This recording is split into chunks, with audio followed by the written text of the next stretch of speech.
We are picking up in the Demore Manor in Kyla after an effort to discover any leads to the whereabouts of Siffi Houndson, daughter of Uhtred Houndson. And there seems to be one lead in particular, that being a fairy tale book that Largo and Dakota have been carefully unraveling the mystery of.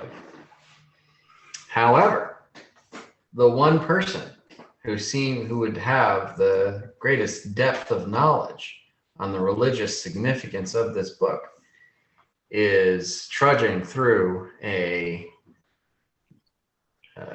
shallow brook as he is inspecting a worn down, beat up bridge that he hopes to replace with some stone manifestation spells.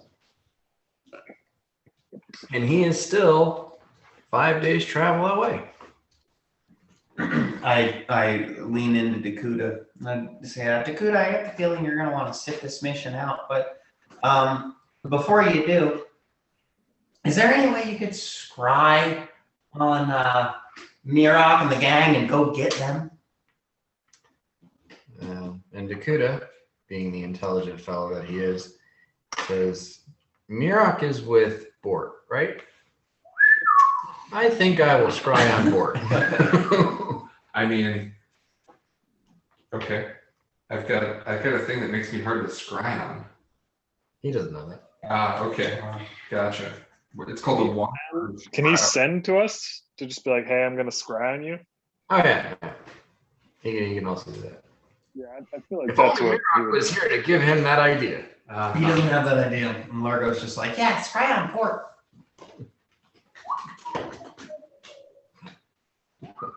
I rolled a natural 1 in his intelligence check. He does not think about doing a sending spell. Cool.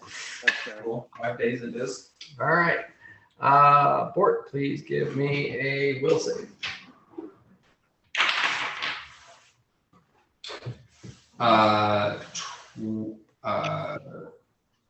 Wait, 14.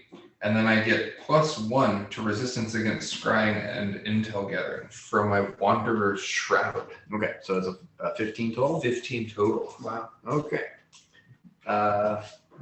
His eyes glazed over in this soft blue light. Like, I see Bort.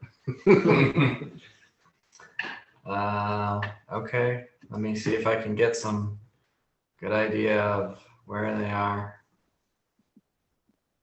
Okay, yeah. All right.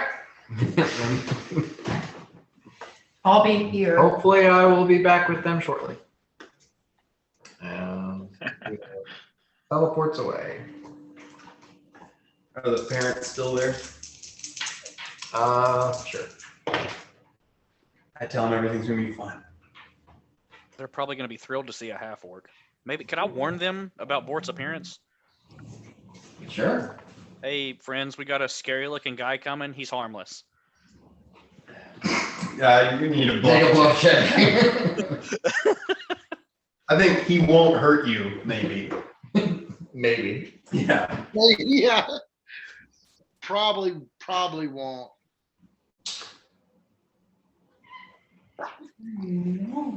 Tell him you're paying us.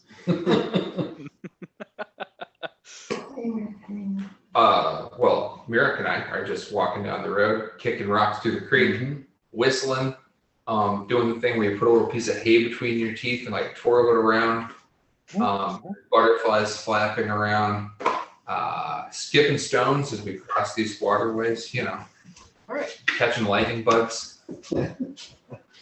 And Andy Griffith is playing. Yep.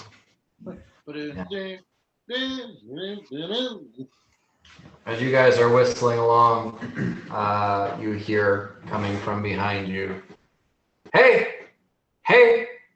And behind you and kind of up in the air is Dakota flying. catching up with you. I say, hey, well met. Come on down. He flies down to about a foot off the ground. He doesn't like fully committing. Yep. And he explains that, they found this book. Pretty sure it has something to do with the kid's disappearance. It seems to have some iconography of the goddess baby in it. And it functions magically within an anti-magic field. So we're hoping that, Mirok, you can shed some light on this subject. You want to take the express transit to Kylo with me? Yes, right away. I'm very interested in this book. So he reaches out, taps you guys both on the shoulder, casts teleport, and you find yourselves outside the Demore Manor. I compose myself a little bit and walk on in. Right? Yeah. Have Dakota show me where we're going. There's a little bit of interference with the house guard, but everything's cleared up rather quickly, and you guys are led inside. Led to the nursery. Dakota and Bort, you do see the family portrait that depicts the Demore, Countess and Count, and their daughters, Francesca, Naya, and Siffy.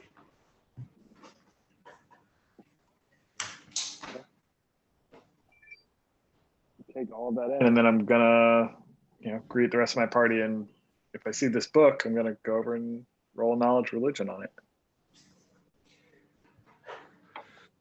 This is the book. I roll.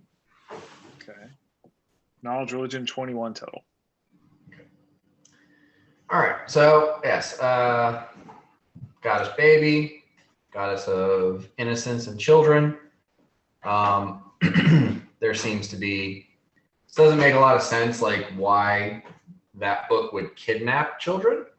That would seem to be antithetical to the basic concept of her portfolio. I will say also, if you want to give me a knowledge planes while you're at it.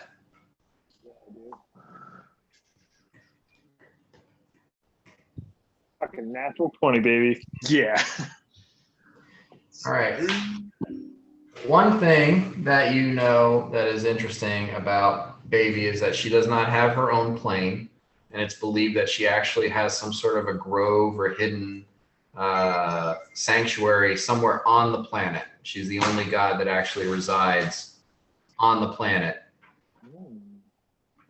which she still maintains some level of non-intervention, but she's not required to remain extraplanar like most other gods are in some sort of a effort of truce or non-involvement.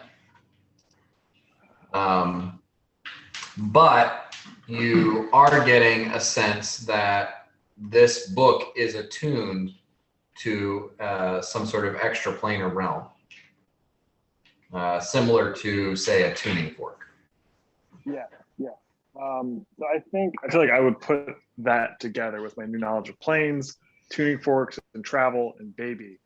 And I think I would have that thesis, and I would look probably to Largo at this book, and I would say, I think this is the way in the baby's domain.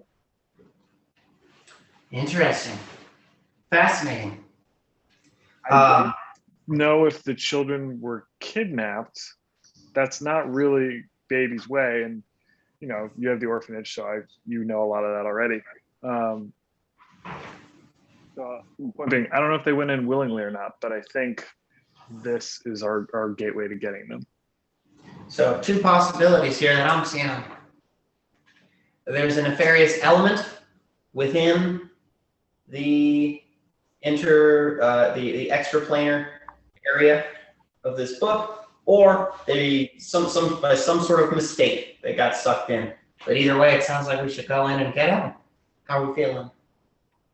Let's go. Okay. Okay. Yeah, I think that's the plan. I don't know how. Yeah, Mort raises his hand and says, "How do you go in a book?" Plane shift. You take a You look. cut it open, of course. Could we read it, or is that too dumb? Well, I think we should read it. How do you get to planes, Mira? I really wanted to be like, well, how do you do magic, Margot? Just do. That's true. Have you taken the philosophy of the weave class? I'd love to audit it sometime. I think we should ask like the nobles, like tell them like, you know, we might be going into this. We might go in this book, y'all. I mean, yeah, we could. There's the flowers on the book. We could read it. We could attune ourselves to the book. I don't know, Dan. What would I know about how to get into a book?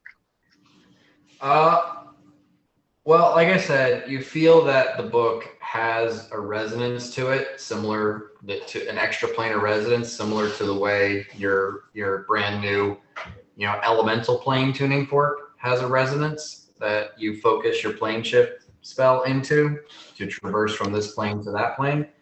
I mean, that being the case, that seems like an option. Obviously, or seemingly obviously, the children probably didn't do it that way. Either nefarious entity or mistake. Children. Yeah, I think what we should do is we should all hold hands. The book being in my hand, the book included in that ring, and I will cast plane shift, and maybe that'll get us into the book. Did you inhaled that fucking Mountain Dew? Do It's we- my weekly Mountain Dew. Yeah, he normally Has to be drunk within 30 seconds. Yeah. Okay. Sure. Are you guys going to explain this to the Demores before you Probably just wink out of existence? We should probably do it. I can go explain if you guys want to kind of prepare the ritual, right? Because plane shift is a ritual, not just one round. It's like a 10-minute casting time. Ask if they want. Okay, I will. Johnny. Quick question here. Before we just jump into a book plane place, is there any sort of preparations we need to do? I am fully rested and prepared to cast all my spells. Okie dokie dealio. Let's ready. roll with it. Let's jump in a book. Dakuda does at this point say, a few days ago, I died, and this book is more powerful than one of my most powerful spells that denies magic. Fair. This is no longer within the realm of safety by my concern. You're all my friends. I enjoy your company, but I am no longer willing to risk my life with you. I have the home in Tarnholm. I am going to return to that, continue my studies and my research. If you need me for teleportation needs, we can work something out. Or other spell casting that I can offer. I'm also interested in pursuing the crafting of teleportation circles, similar to what was in Yalagair. I need funds for that. Mm-hmm. But I am willing to assist. Understood. I asked him if he thinks it's what we're doing is, given the a good idea. No. What would you have us do besides this to find the kids? Oh, well, if you want to find the kids, then probably this. Because they're in there. But I don't think it's a good idea. Okay. Just want to make sure that you're not like, they're right over there, guys. Why are you going in this book? I'm leaving now. Hey, Dakuda, Double D wouldn't do this to us. Dakuda, before you go, it looks like you got something on your shirt right there. Does he look down at it?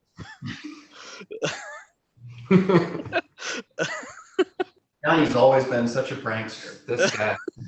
He looks you dead in the eye and casts Arcane Eye, and a glob, like a little bulb of eyeball, floats around and looks back at him and says, "No, I don't appear to have anything on my shirt." Saw Did defeatedly he and roll walk an away. intelligence check though? Because I feel like he should roll an intelligence check. See if he falls for it. Bluff check. Sense motive. Okay. That was a 17. I think he's good. He's very. Okay, cool. Fair enough. It was very well thought out, though. You know, only the smartest could see through something like that. Yeah, I feel like Yanni and Dakuda Well, are you telegraphed it bad or guys. anything. Uhtred looks to Dakuda and thanks him for all of his help, and I will not remember you as the coward that stands before me. Enjoy your time. Yeah, that's exactly how you'd handle it. And like that's a compliment in Uhtred's brain. Right. Yeah, my hope is that no one will have to remember me because I will still be here. Yeah. Yeah. I too know death. I understand. Port does a pish posh hand gesture to these two jokers over here and says, Dakuda, stop by, if you're at your spot back in Tarnholm, stop by the minecart, get a hot meal. You're wasting away over here, pal. And look in on the place for me, all right? Make sure there's no, no rowdy Randys rounding around there. And I give him like a wink and like a, one of these things. Real. I know what you mean. Yeah.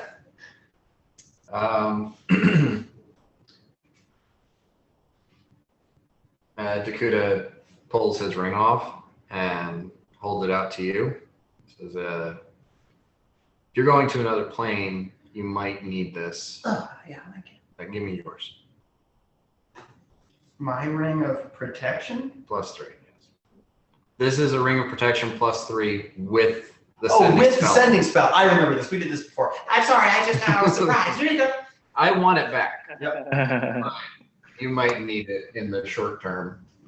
Don't die wherever you're going. Bring me back my ring. Eat something. I eat something 3 times a day. You're wasting away. Eat something. I look at him and I go, yeah, okay, yeah, he should eat something. I'm actually going to take care of some things here in Kyla. There's some equipment, objects I'm interested in acquiring. But best of luck to you all. This is gonna be an interesting journey where Sally lives here. I'm just standing with the book, waiting for people to hold my hands. All right, I'm gonna go run out and speak with the demures, rolling a diplomacy check. Does Dakuda leave with you, or is he teleporting? He walks. He walks with Argo out. Yeah, I think he walks out ahead of Largo. Yeah, he's gone. He leaves. He gives his sincerest apologies to the countess.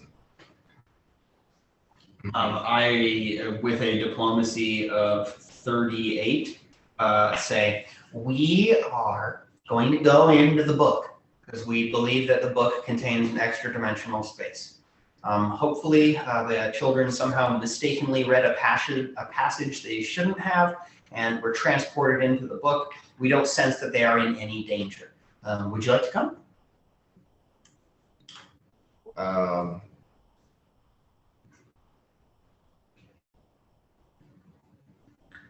Could be rough.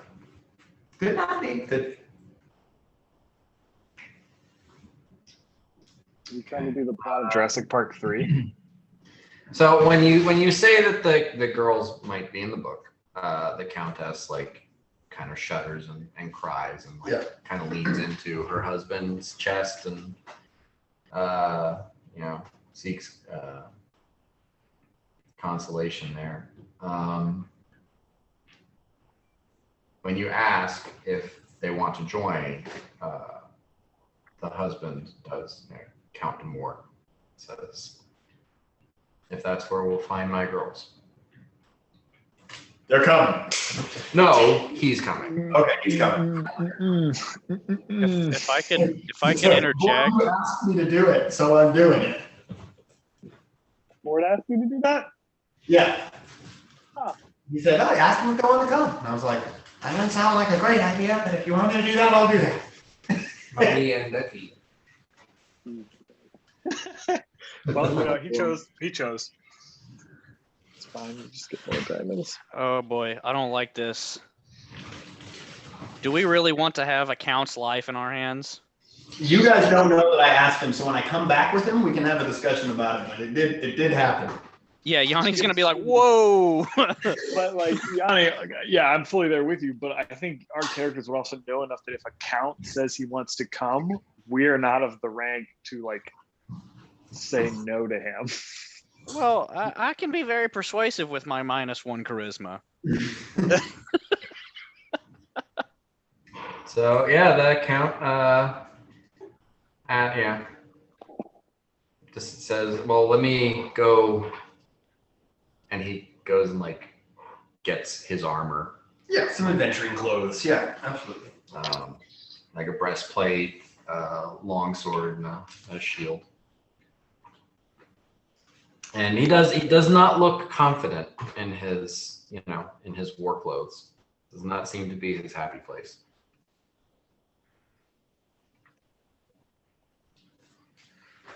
Does he look like, I'm gonna roll a sense motive though? Does he look as though he's just like trying to save face, or does he look as though like no, he's gonna fucking see this through? Not great. 9 sense motive of 9. He seems like he's ready to go and do what needs to be done. I tell him that he's with people who know what they're doing, and he's a brave father, and we're honored to have him along. Okay. Cool count. Cool count and collected. Count cool. You can count on this guy. Is he like a count of like just like areas around Kyla? Sorry? Is he a count of like areas around Kyla, or is he a count from like somewhere else that just happens to be staying in Kyla? He's a count. He doesn't have so much. He owns land that is outside of Kyla, but is in the Duchy of Kyla. But it's farm that's kind of out there in the middle of nowhere, and he doesn't really want to live on it and oversee it in a direct manner. You get the impression that he's that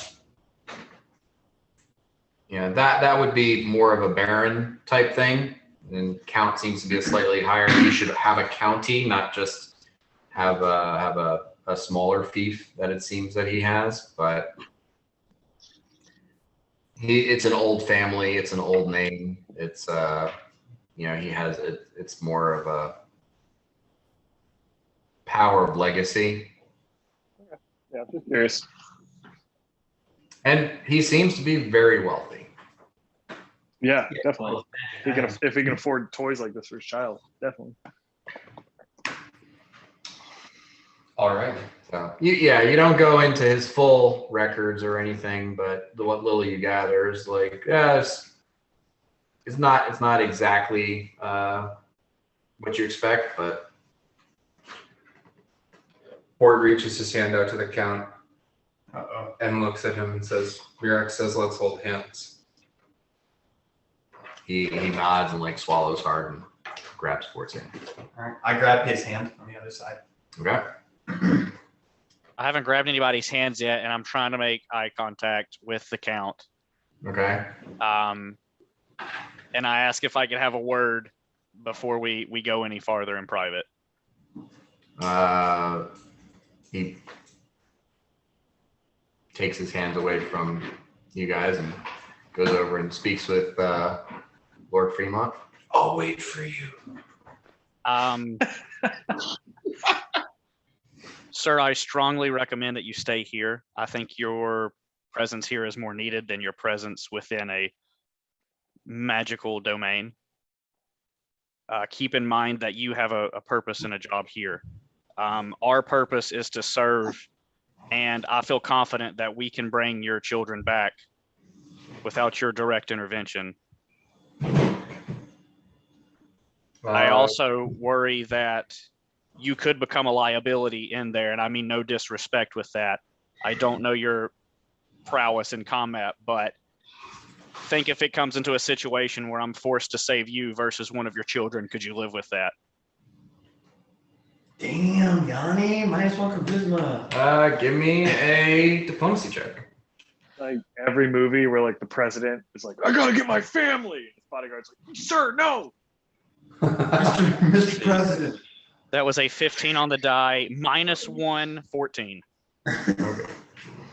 Well, I mean, it was a good argument, so I'll give you some bonus points for that. And he, you know, it was mostly that he was feeling like I'm their father. I need to go rescue them. And you opened the door, and he had to walk through it. Yeah, you saved face. Not even necessarily like saving face. Just like, oh yeah, I guess this is my job.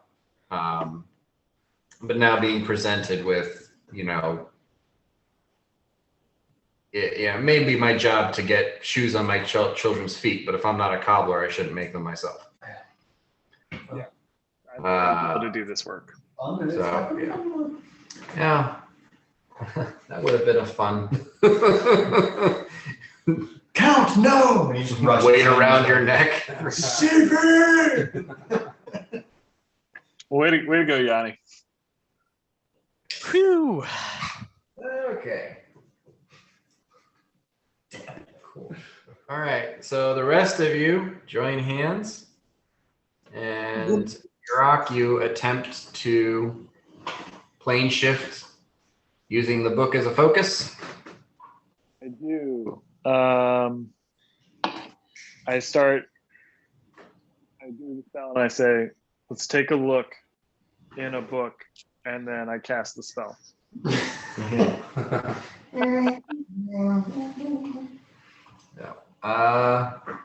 Yeah, you open up the book and it turns to a page of, you know, a story about a leprechaun, and a rainbow shoots out of the book, and a little pot of gold at the bottom, and then you all disappear. The book slams shut and falls on the floor in front of the Countess d'Amour, and they wonder with concern and awe at what they just saw transpire. Rainbow. And all of you find yourselves suddenly in a open white space. And as you look out, it just seems to be plain white in all directions. You feel a vague sense as though you're leaning up against a wall. And as you look around, you see your compatriots, and you recognize the general concept of your allies. Uhtred has red hair and a beard and a big axe, and Largo is tiny and purple. And, you know, Bort is a big green man with tusks. But your visual aspect has changed drastically, as though you are drawn on a piece of paper with wax. You guys are all Crayola versions of yourself. Paper Mario. Yeah. Is this like a square and cube world? Like we still have like depth and dimension, right? We just look crude. It's a little. I mean, you look two-dimensional to each other, but you still kind of like can see things, and you're like there's. It's weird, you know. You recognize each other and everything, but it's It's almost like it feels like your perception's being drawn two-dimensionally, but not really, because seeing things two-dimensionally doesn't make any sense. It's like Mr. Game & Watch in Smash Brothers. Yeah, Yeah, Doom. something like that. Paper Mario, Legend of Zelda: The Wind Waker. And as you guys are standing there, sort of taking your bearings and wondering what has happened to your forms, your corporeal forms, you see a pair of rabbit folk. Two small humanoids with rabbit-like features, long ears, buck tooth, little twitching nose. One in a dress and one in a tunic and pantaloons, and the two of them are carrying a basket, and they seem to be heading towards a hill. And I would like everybody give me a knowledge or just straight intelligence check. Largo goes, oh.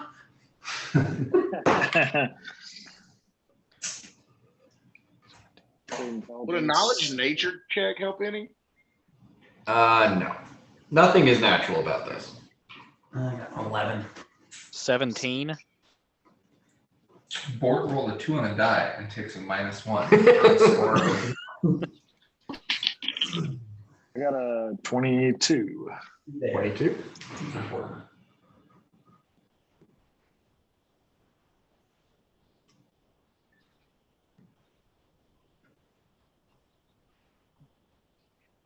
Okay, Uhtred. There he is. Uhtred. Whoa. You got a what? It's like a horror movie. 4. 4? Okay. A 4. All right. So, and what did you say? You got I got an 11. 11? Okay. So, Yanni and Mirak, you guys are seeing these two rabbit folk sort of hopping their way, kind of not necessarily in your direction, but up to pass you. And they're about to head up this hill that is just a green line drawn into open space, as far as you can tell. And the two of you immediately recognize this nursery rhyme. Jack and Jill went up the hill to fetch a bunch of carrots. And as they are approaching, they approach, and the male rabbit folk kind of gives you like a really suspect look as he's hopping past. But they both continue up to the top of the hill and begin pulling these crayon-drawn carrots out of a carrot patch at the top of the hill and filling up their basket. I quickly look at Yanni and I say, "You know what's going to happen." So yeah, moral dilemma, right? We just watch, like do we intervene? Do we just see what happens? I think with the look he gave us, we should wait. Because he's going to break his crown. He is going to break his crown. Fix that. What? And then Mirak healed him. That's how the rhyme ends. Jack fell down. I and can broke fix him. You're fast enough that by the time we see him fall, you could catch Jill before she really eats shit hard on the hill. Yeah. Okay. Bet. I think that's what I would say we do. All right. We get some of those carrots. We could maybe some of those carrots. Do you want to eat a 2-dimensional carrot? Dimensional poops. Orc man. Orkman. Does my 3-dimensional digestive system work correctly in this world? 2-dimensional paper shits. If you eat the 2D carrots in the book and we get out of the book and then you make yourself puke, will you puke out normal carrots or will you puke out 2-dimensional carrots? That's a worthwhile experiment. This is literally a subplot in one of the episodes of Dungeons and Daddies. They encounter a 2-dimensional stick figure man who's constantly in excruciating pain because everything he eats is 3-dimensional and has to convert to 2D and then 3D as it moves through him. Brutal. It's a great podcast. Check it out. No way to live. Okay, Dan, I think me and Mirok have made a plan. I'm going to try to catch one of them if I can as they tumble, Jill. take a tumble. Yeah, Jill. And I'm going to be prepared to like heal or make whole Jack if he eats shit really hard at the bottom of the hill. So we have readied actions, I guess, is the correct nomenclature. Okay. So two of you go to the bottom of the hill. Is that what you're? I think we all we kind of, all of us, the whole party, we kind of just amble over there. Yeah. It's just me and Yanni have to jump on the situation. All right. You kind of head over in that direction. You get to the bottom of the hill, and when you do so, Jack kind of looks over his shoulder at you guys and sees you coming to the bottom of the hill, and he moves over to the edge, looking down at you, and he's like, "Hey! You better not be trying to eat my carrots!" I say, no, just pass them through. Those are some good looking carrots, but we don't want them. I go, well met, rabbit folk man. We have no desire for your carrots. It's just a pleasure to see you today. He looks back at Jill. He's like, "I don't believe it. You're all a bunch of liars, and you're ugly, and you smell funny too. I can smell you from up here." That was I'll eat uncalled for. Who is this bunny? Okay. We all just need to calm down. We just let what's gonna happen. I mean, I I think friendly offer to eat his carrots. Yeah, he's kind of up there. He's like, "You're stupid, and you're ugly, and you smell funny, and you're stupid," and just like starts going into a tirade of childish insults at all of you. Did he fall down this fucking hill at some point doing that? I yell back, "I'm bored. I'm bored. You're stupid. You're I'm bored. Mm-hmm. And as he gets more and more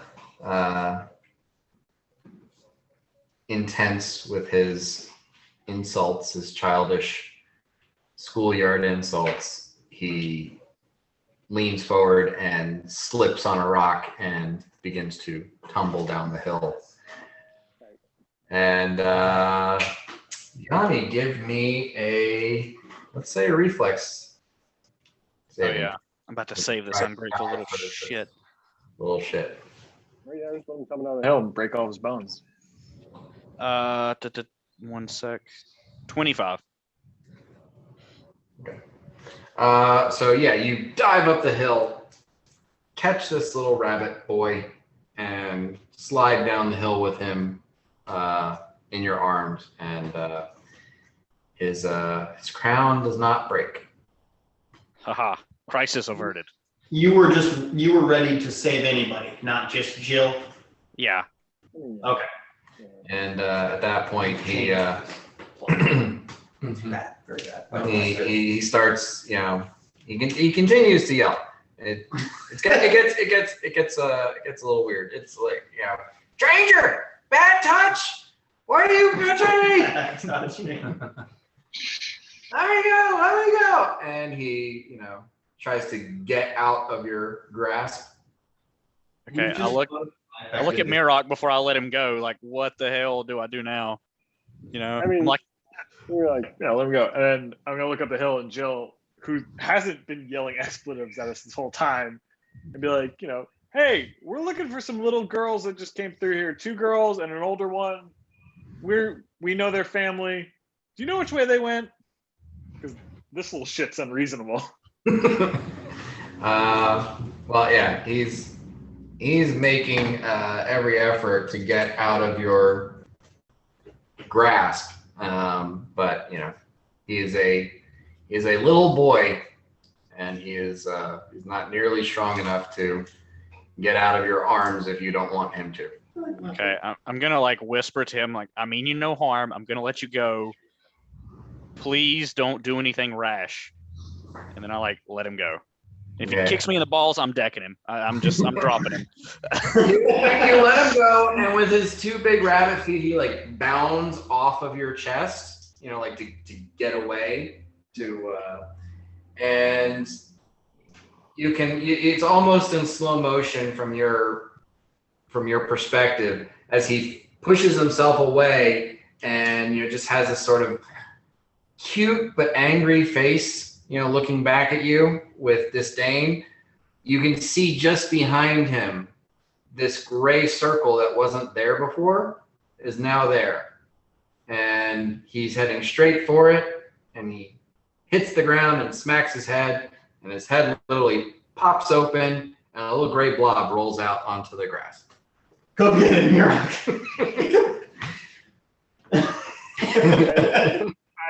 I go over at first from this kid just cracked his fucking skull open, I think, and I hold up. So a gray blob? It's his brain. It's his brain now. You gotta put his God! brain. Oh Christ! Uh, He hit a rock. The gray blob's a rock. He hits it. Brain comes out. Okay. Yeah. So Mirak shuffles over there, and the rest of you see at the top of the hill, the girl rabbit folk is like pulling this basket that is filled with carrots, and it's too heavier for her to, you know, like lift or move easily on her own.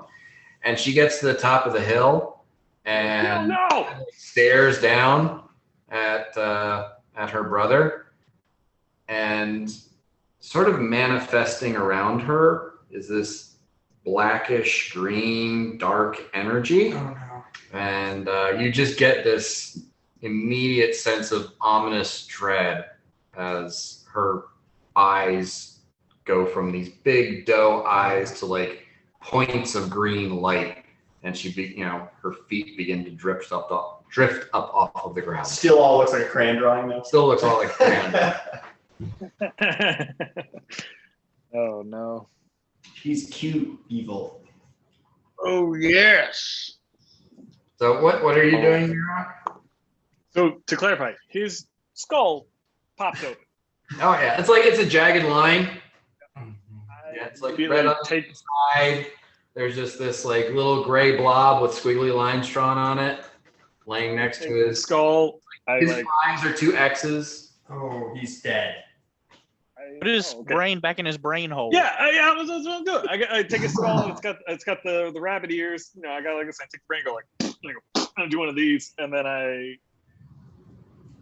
think I would cast Breath of Life, because in my mind, I'm not getting this is fantastical. I would just assume this kid is fucking dead. His brain just came out of his body. Okay. So yeah, you cast Breath of Life. The jagged line on his head erases, and his eyes turn from X's to half circles. Mm-hmm. And at the top of the hill, the rest of you watching Jill sort of manifest some sort of dark, ominous power that all starts to shift back down into her, and she drifts back down to standing on the green line that is the top of the hill. Okay. Christ. I think I'd be flabbergasted. I don't think Mirak has the capability to say anything at this point. Where else can go? Are you still over there, or are you coming back to the group? No, I mean, I'm healing Jack, and I'm just kind of seeing what's going to happen next. Am I able to walk up the hill? Yeah. I'm gonna come with you if you walk. I walk up the hill. Yeah. You get up to the top of the hill, you can see like a carrot patch, like a bunch of squiggly brown lines with little orange nubs and green lines coming out of the top of it. And the girl Book is standing there, kind of like pulling against her basket. It's filled with carrots. I say, let me help you with that basket, little rabbit girl. And I pick the basket up and start walking back down the hill.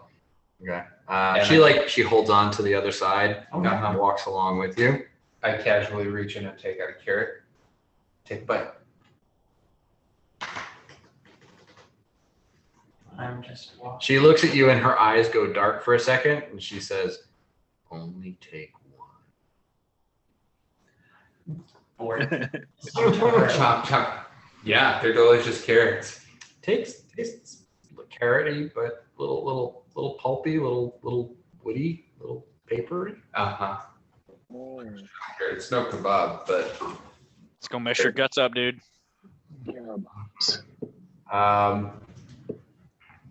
You guys, you get to the bottom, and about the time you get to the bottom of the hill, the boy rabbit wakes up, looks around, kind of gauges the scenario, goes over, yanks the side of the basket that you're holding, trying to yank it out of your hand. I allow him to take the basket from that hand as I noisily and gratuitously eat the carrot. The one carrot that I've eaten, I'm still like gnawing on it like Bugs Bunny. Okay. They both kind of like look around. Boy rabbit kind of looks at all you guys, is like, Okay. and they Handle that. kind of trot off. And as you watch them sort of disappear into some sort of white distance, their forms sort of unravel and swirl and turn into the end. Aw. Okay.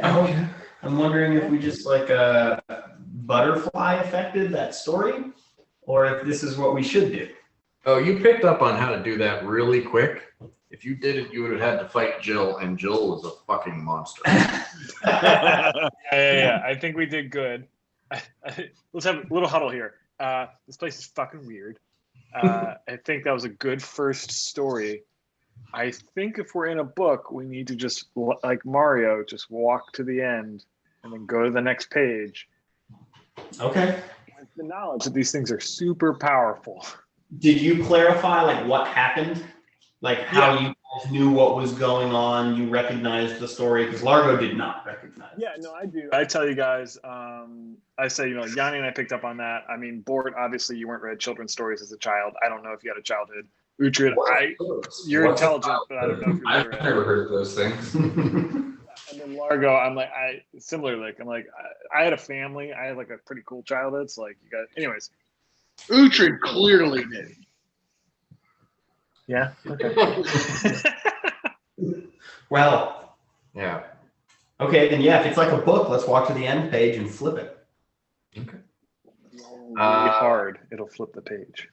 Yeah. You guys walk a little ways, and then everyone give me a perception check.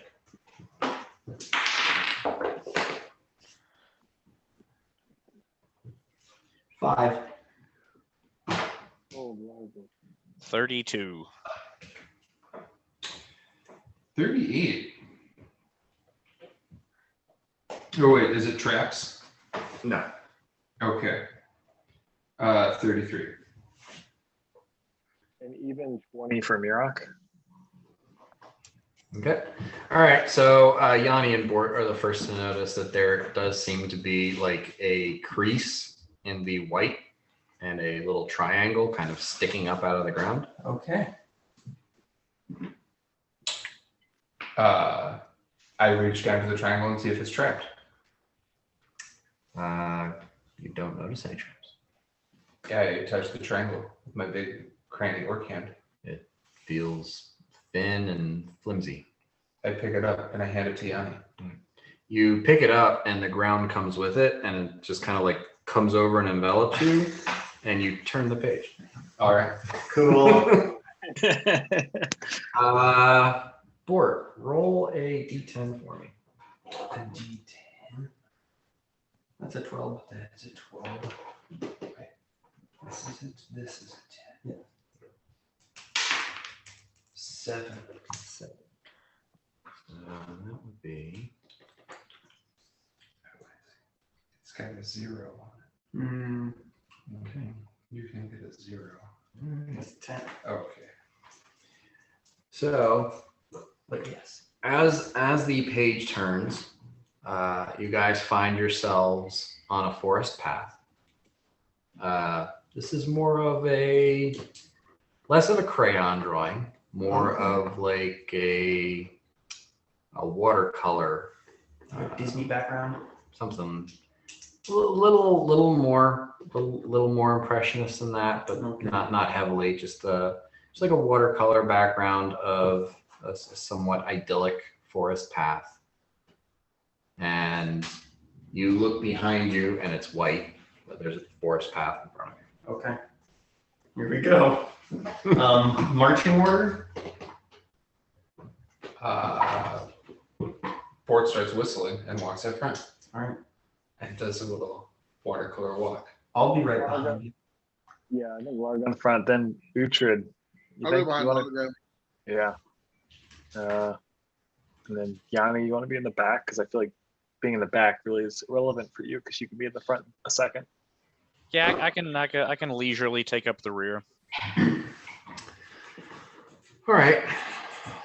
So you guys are walking, and it's not long before the forest path turns, and ahead of you, you see a town wall and a sort of placard sign outside of the town.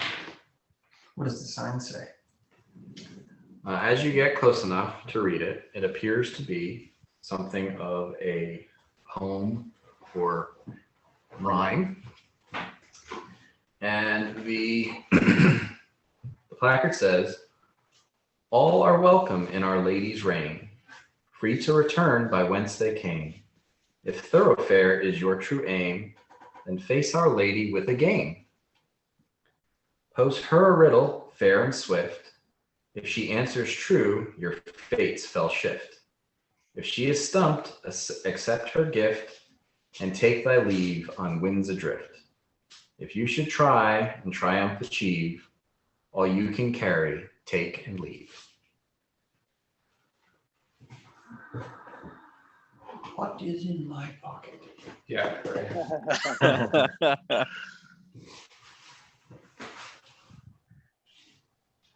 So we have to ask a lady a riddle.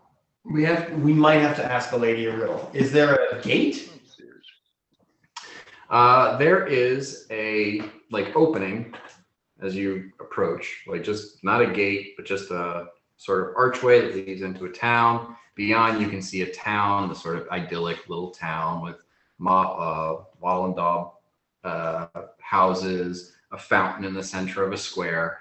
And on the far side of the town, maybe 200, 300 yards away, you see another gate, but this one has a door and guards are posted at the gate. And beyond it, you see what looks like a dark forest sort of looming in the background. And as you guys are standing there, an old man with a long beard comes up and says, "Oh, visitors to our fine village. Are you coming to stay? All are welcome to stay. If you wish to pass through, though, you have to abide by the law." Mm-hmm. Largo is he's writing riddles in a notebook right now, so he seems to not be so bothered. Cannot be bothered. Ford says, "Old man, what's the name of this town?" "This is the town." "Ah, well, I love the town. This is our town, and we are very happy with it. And Our Lady is a fine ruler who rules justly, and she is the wisest and cleverest of all." Oh, I believe you. And I point to the sign and I say, "Is this the law?" That is the law. Yes. All right. How many people lay head in this town? We have many people in this town. Hey, old timer, have you seen 3 girls? One that looks like that guy? There are many girls in this town. Sweet, thank you. What do you do here, man? I greet the people who come to the town and inform them of her ladyship and the law of our land. Uhtred, We are Uhtred, free to Uhtred. go. Easy. Let's go Easy. to town. Easy. I put my arm around Uhtred and I walk through the gate with Uhtred with my arm around him. If you like, you are welcome to stay, but if you want to pass through, then someone will have to fetch the lady so that you may test her in the game. Bring the I look lady. at my book and I go, let's stick around for a while longer. Hey, Largo, you got any good riddles? Working on it. Working on it? Working I on it. mean, Largo's our riddle boy.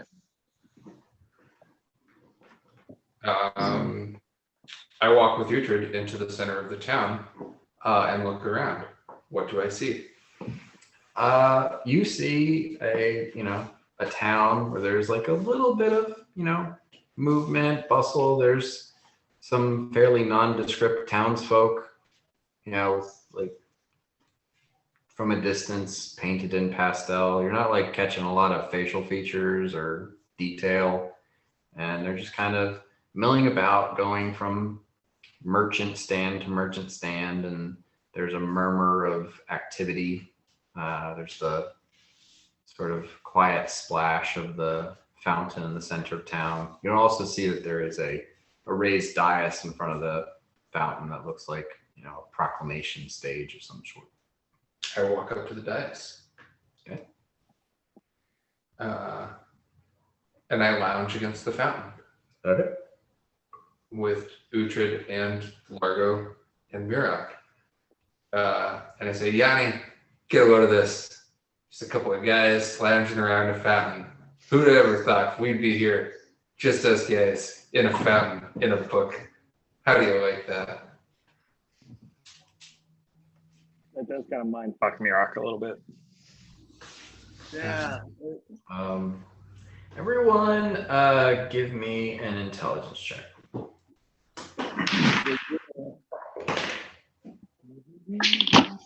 Ooh, I like that. 19, Nice. baby. 18. 9. Okay. All right. Uhtred, you do remember something of this fairy tale as a child, and there was this man who came and he was going to travel through, but the lady of the town was trying to make sure that people don't pass through or whatever, and so she had this rule that if you wanted to pass through, you had to ask her riddle, and if you failed, then she turned you into a pig. But this one exceptionally clever person did answer her riddle, and he was allowed to leave with everything he could carry. I tell the group this information. So she gives us a riddle. No, he Okay. asked her. I'm sorry if I misspoke that. But yeah, he asked her a riddle that she could not answer, and there was also another person who came in and asked like a stupid riddle, like what do I have in my pocket? Yeah. And she just turned him into a pig. Fair. But yeah, he asked her a good riddle. She couldn't figure it out. And so he was allowed to leave with everything he could carry. Okay. I explained this to the group that we must see the lady to advance through the town. And tell her a riddle she don't know, right? Largo, how's that riddle coming? I'm working on it. as we lounge by the fountain, I casually glance around for a water cooler kebab stand. It's hard to tell, but it does look like maybe one of the stands has like sausages and ham hanging from it. What was it? Not quite a kebab stand, but Knish. it seems to be like a butcher stand, dried meats or cured meats, something like that. I mosey on over to the stand and reach in my pocket, pull out some loose coppers and silvers, Mm-hmm. and I say, "Stand keeper, meat man, grand man, do you accept these for your fine meats?" He says, "Oh, of course not. The lady of the land provides for us. If you need something, feel free."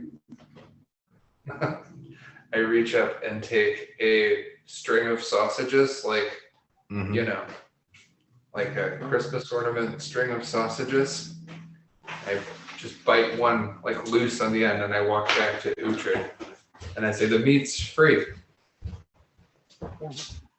Delicious. Yanni yells over, "Stop eating two-dimensional things." I'm just noshing down this sausage. 2D. It's a little watery, but Mhm. it's good sausage. It's good. Yeah. Waterwurst. Love it. Good. Waterworst. Definitely, like popping and juicy in your mouth. Mm-hmm. Wait, if people answer wrong and get turned into pigs, and you're eating sausage, are you eating people that got the thing wrong? I give you a nod like this and tap the side of my nose and go, "I'm way ahead of you, buddy." And I just start like dry heaving. And I eat another sausage and just like right off of it's like a rope of the sausage. It's this long. It's like looped like an Indiana Jones whip. Like, yeah. Largo asks if God could put on some earmuffs or maybe go into a different room. Sure. Sure. Largo, Yanni knows one riddle. He thinks it's good, but Yanni's kind of a dipshit. What? Is it a cake party? I accept your kind offer of cake, sir. We're getting Be cake. downstairs, yell for me when you Need your moats are missing out. All right, I have a riddle. Part down the stairway.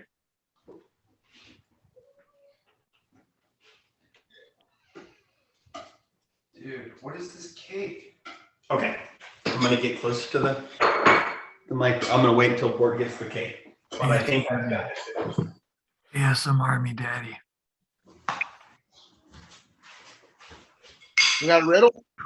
Yeah, Where gets the cake? Bort's gonna Largo's gonna wait till Bort gets back from eating the sausage. I'm bored. Marvolo riddle. This one might be a little bit too obvious. Can you all hear me? Yeah. Yeah, you sound Yeah. great. Go quieter. It's actually sensual. Okay, so this one might be a little bit too easy, but tell me what you think. I am the 3x3, the X, the O, Oh. and 3x3 times a 4 I go. A child's game, a grown-up's try. I do not fall, but I cannot fly. I like the sound of it. Any gut instincts? Any like reactions? Go for it. Because I think like ladder, shoots and ladders. Am I way off? Yeah. Okay, cool. That's what we want. I was going. Do I'm it, do it another time. Don't say it out loud. Okay. Real quiet. You can go. Jonathan, You can like. was it like tic-tac-toe? What's that? Just say it again. I want to. I am the 3x3, the X, the O, and 3x3 times a 4 I go. A child's game, a grown-up's try. I do not fall, but cannot fly. That's the part that doesn't make sense because yeah, it does sound like tic tac toe until that last part. Yeah. Is it tic tac toe, Trevor? You should be thinking about tic-tac-toe, but it is not tic-tac-toe.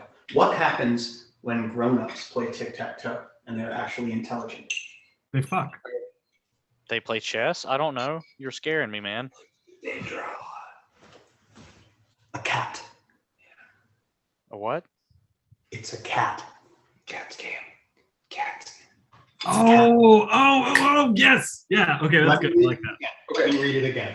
No.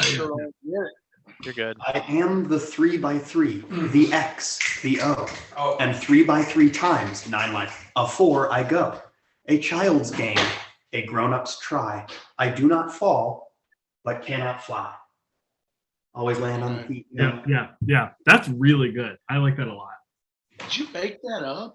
Yes, I wrote it. I literally, like, as Largo was writing in his journal, Trevor was remembering his childhood, and my mom likes riddles. That's Mine, really like good. That's really good. my mind went to like, what coat do you wear that is always wet? I mean, well, good. We all of our answers are wrong. Now the real question: how long do we leave Dan downstairs? Oh, at least another 15 or 20 minutes, right? Yeah. it's great. I hope you didn't hear it. Probably got like a cup on the. He might know it. He might know. What about this one? Now I just want to say one more riddle to see if Trevor gets it because he's like some riddle genius. All right. What belongs to you, but other people use it more than you? Upworth. Your name. Ah, yeah. What-do-do-do. If I could flex my brain right now, I would. Largo, I actually texted you a riddle, but I'm too self-conscious to say it out loud. I feel like people think it's stupid. So feel free to check that out. All right. I did the same thing, Largo.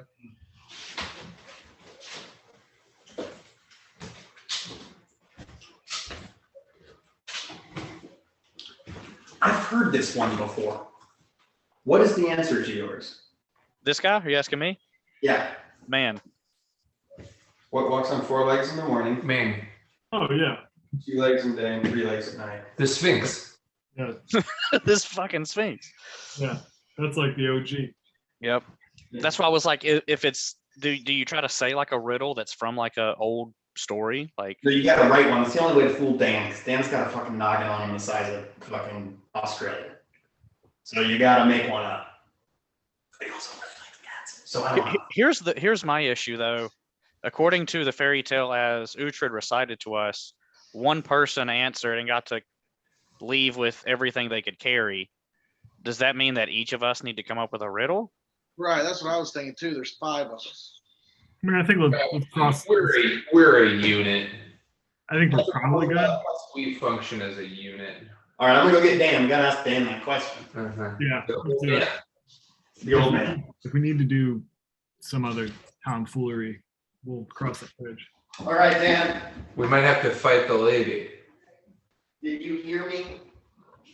Did you really not hear me? I feel like this is the, this could be perceived as the boring approach to all this, but I think it would be awesome if we could get through these without having to fight a bit like That was the only thing soul-sucking creature, just because I feel like we're like doing it right, Yeah. Boo! Yeah. see, Uhtred wouldn't like that, but I think that's neat. I'm like, yay, good job, us. Then Uhtred goes back through and kills them all. Just like when you beat a video game, be like, I want to go back and do that thing again. Little Now- Siffy, I'll be right back. I have to kill some things. Okay. Oh, this is gonna be good. So yeah, is the old man still there? Oh, Yeah. take a look at my life.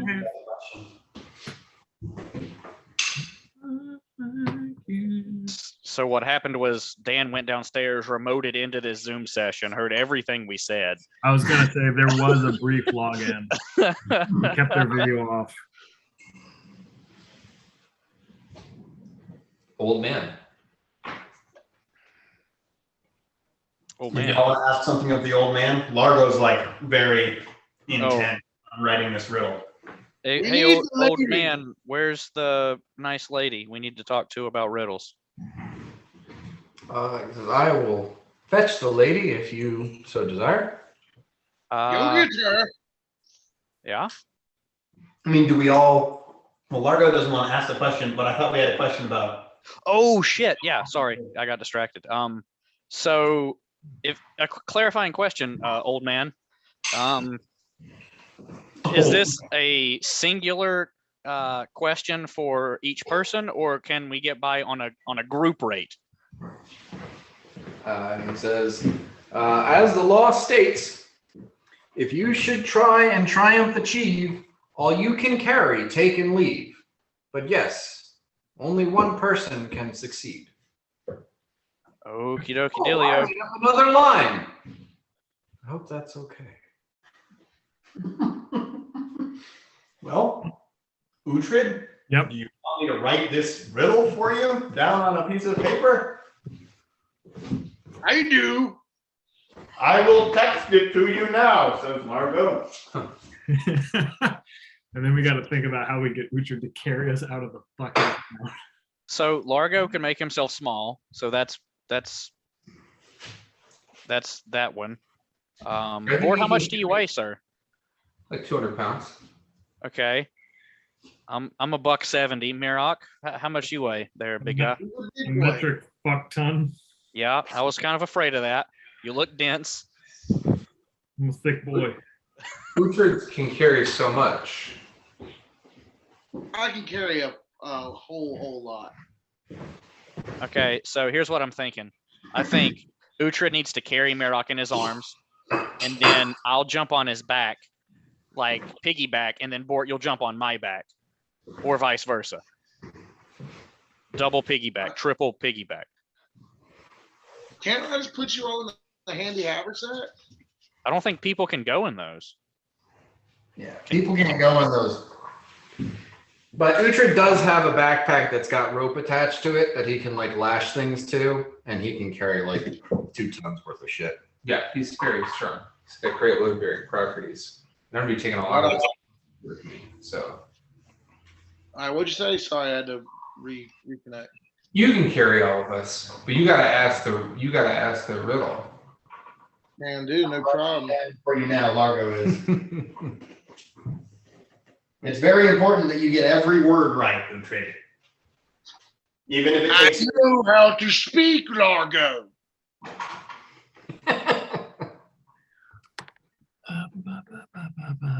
What if Uhtred carried off the lady? Then who's there to uphold the law?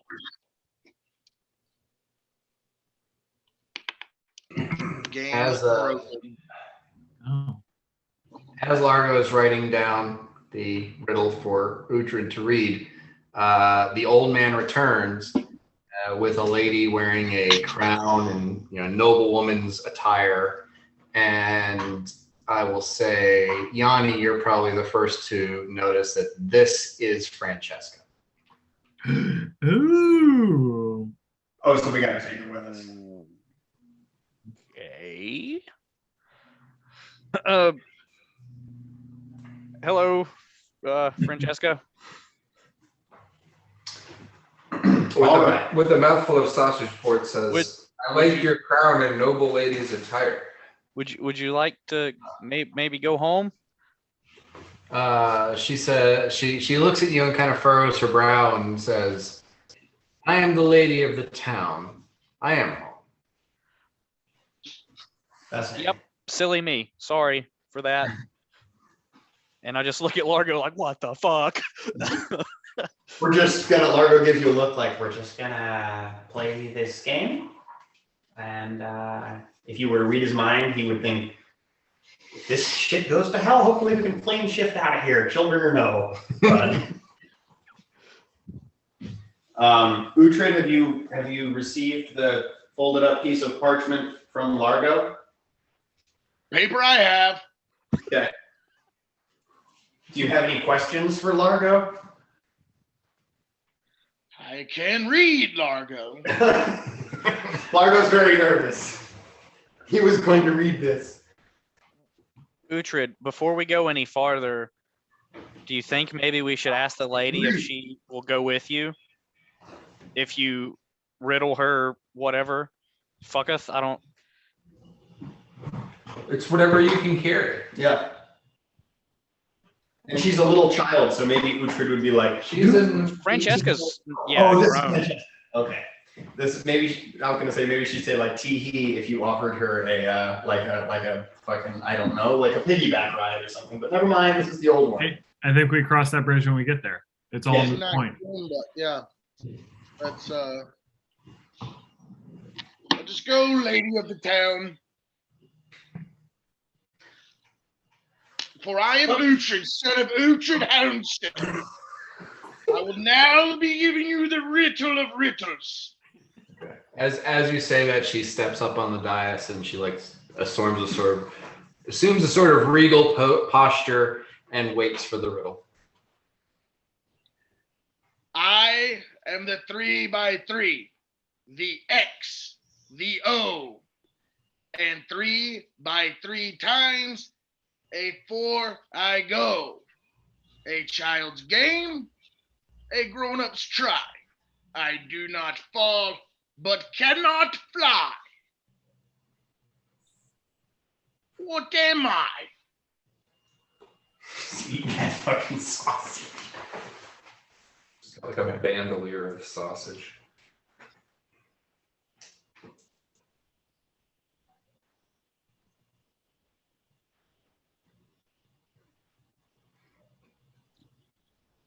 Do you have this written down? Oh, absolutely. I You didn't write the answer down right next to it, did you? do. I really don't think so. It's in blue. And if you I shitty handwriting, I'd like jotted it.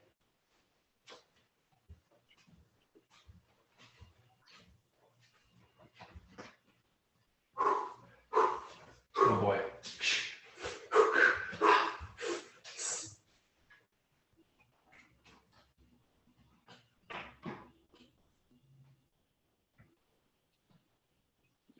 This is intense. Uhtred's using his brain, his high intelligence. Largo was just so nervous, like, don't say a wrong thing, like the 0. Yeah.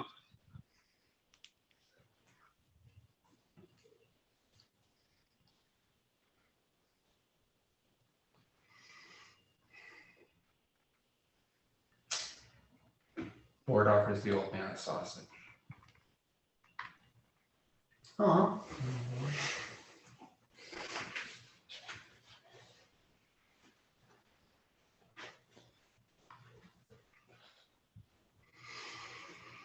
All right, she's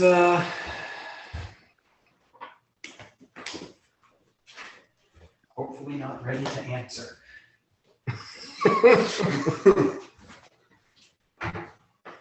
no, she's gonna go with the easy or the more obvious, but what falls apart near the end, and assume it is knots and crosses. I know what you mean by knots and crosses, right? It's like a Tic tac toe. Yeah, it is not. But you should be of tic-tac-toe when you think of the answer. But can I tell you, Dan, what it is, and then you see if it's an acceptable riddle? It's a cat. A child's game, what happens when an adult plays tic-tac-toe? It's always a cat's game. 9 by 9 lives. I cannot fall. I do not fall, always lands on the feet, but cannot fly. That's Okay. play. What do the X's and O's have to do with it? Just to think of, knots and crosses, the hugs and kisses for a cat, but also tic-tac-toe. So I would have also accepted cat's game.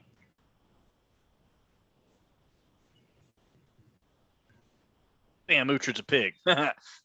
It's supposed to like lead you to tic-tac-toe, Mm-hmm. but then 3 by 3 And have like nine, kitty stuff. and then Can I read it one more time? kitty stuff. Yeah. Kitty meow meows. All right, a grown-up's try at the child's game. Couldn't the X's and O's be meow mix? Doesn't the meow mix have little X's and O's in the? Many layers. There's many layers to this riddle. But the X's and O's are like, for me, like hugs and kisses. Like, oh, look, kitty hugs and kisses. But also Yeah, it makes What sense. kind of cat have you ever tried to hug and kiss? You rip your face Oh, off. you're good. Before, like while I was waiting for you to show up, I just put it on Instagram. It was just like hanging with my cat. And I was like, and it was like making. Is that what you thought? No. I just looked at Mercury. Oh. Yeah. I mean, okay. So I am 3 by 3. You know, a cat is not 9.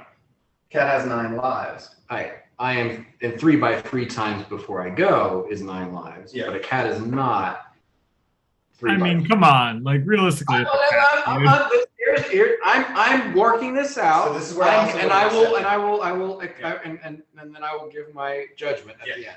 I also would have accepted cat's game. Mhm. A cat's game. Yeah, I have never heard the term cat's game. Really? Cat's game is Is a draw it? in X and in Yeah. Tic-tac-toe. tic-tac-toe. That's what you call a draw, is cat's game. I haven't heard. I mean, I'm not saying it's God fine. damn it! Yeah, but and you know, I also would not call a cat a child's game. Maybe a child's toy. Right, but let's go back to, okay, the answer to the riddle is cat's game. Tic-tac-toe, cat's game, but it's an adult's try at a child's game. So the result of an adult's try at a child's game. So my judgment is going to be, Yeah. I am not 100% satisfied. I will But, leave it up to the dice. okay, So roll a percentile die, and if you get high, she accepts the riddle. okay. And no failure. I got a 20. You got a 20 total. Yep. Uhtred, make a fortitude save. No, I got a 2. I got a 2. I I think that was a great riddle. Just saying. Yeah, Human- I think it's solid. I think top to bottom it makes complete There's no holes in it, but that's okay. We can disagree. Well, Yeah. since that one might have been a little too hard, maybe Uhtred has another riddle. Uhtred needs to make a fortitude save. Which is hopefully not going to roll a natural one, but if he does, it'll make the game much more Roll a interesting. 13.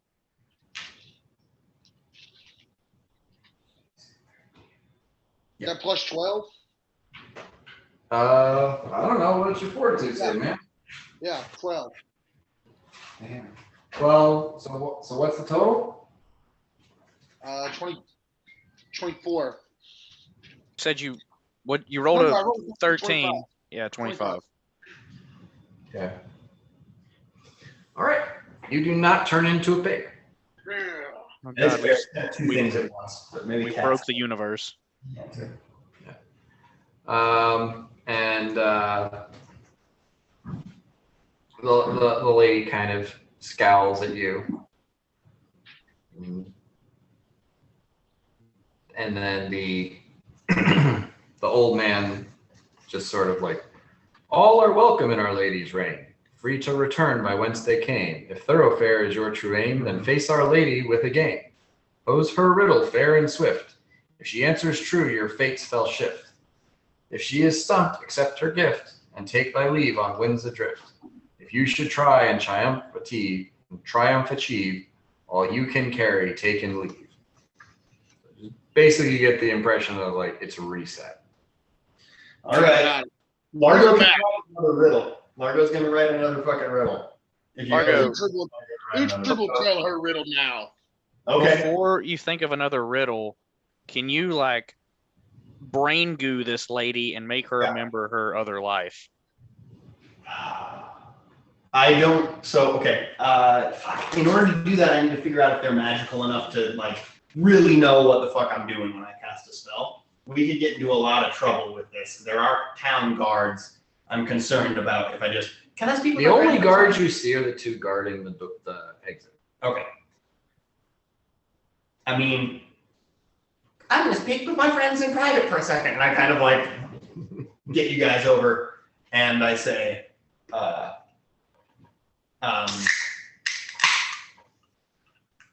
I can make her laugh really hard, and then we just grab her. But I don't know what result that's going to have in this world, and it might turn into a fight. grab the lady. Yeah. I can also dominate her. Yeah. Little. Yeah. I mean, Mirak's going to point out that the magic we tried to do outside the book didn't seem to work, and now we're inside the book. Who knows how much stronger the magic is? Uhtred is willing to give another riddle. Uhtred, okay, because Uhtred can succeed another fortitude save. So, by all means. Do we want to Alright, plan the riddle, or you just want to shoot from the hip? I got one. Okay, go for it. It's your daughter. I don't. Yeah, we're not gonna. This one's just gonna be straight to it. All Is right. she? Is she here? Yeah, she's up on the pedestal. What kind of coat is always wet when you put it on? A coat of paint. Fucking bitch.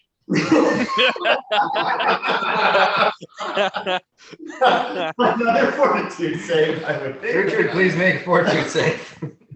Fucking bitch. Oh, sweet. I rolled a We're 14 going on to the start furiously writing again. All right. So Richard once again does not turn into a pig. Do we want to try another one? Yeah, Or I do mean, it's either that or we just let this whole thing go to shit and start fighting people. So we got to do another one, I guess. who wants The to nerd write in me really wants to not have to fight our way out of this. Yeah. If We might need to request more planning time, sans God. Yeah. I think sans God, we need some more planning. Okay. Well, two guys. It's my time to. Two guys walk into the bar. boo. Ooh. I know, but I have full faith that you guys will get through this section. Ooh, I got a riddle. Who's a piece of shit that can't stay for the full session? Glenn, I got See you, buddy. a real too. Who's gonna chase tail and raise hail? Glenn. That son of a bitch. Every time. All right, guys. See you, buddy. Yeah. You did. Wow. And then there were us. I think. Yeah. I agree. Cool. All right. I mean, I can like Google riddles unless Trevor, you got like a good one. lined up. I have. He's a riddleman. Okay. Riddlemans. He's a riddleman. What's the So- answer? Could we make it some way to where it's about the roses, right? Because how would the lady know anything about the roses? Like, if you just describe yourselves, like the Fountain Four, and then it could just, maybe have like a offhand thing in there about a rose or something. I don't know. You're the riddle writer. I'm just shooting from the hip over here. No, I like that as an answer. Do we like it? Does this shine and sparkle with all the girls? Yeah, I mean, I defer to the riddle guru. I think it's a good angle to take too. I like that. Unless you want to write one about a really cool monk. Doesn't have to be about anybody in particular, but The last one was cat. This one could be dog. Yeah, but see, here's the thing. If he doesn't like the riddle, we lose. If he guesses, we also lose. But then again, maybe it's not. I like the first one, but I'm just me. Yeah, I like it too. Irish spring soap. Irish spring soap. And I like it too. Oh, and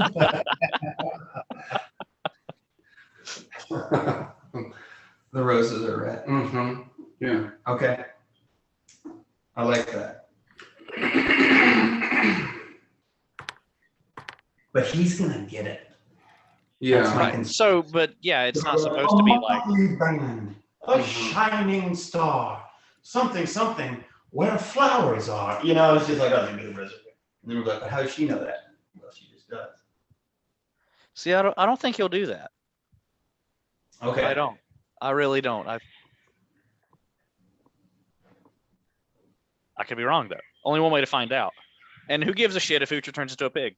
You do one in a limerick form? No. Like just a two-liner? Just like a limerick. Or haiku.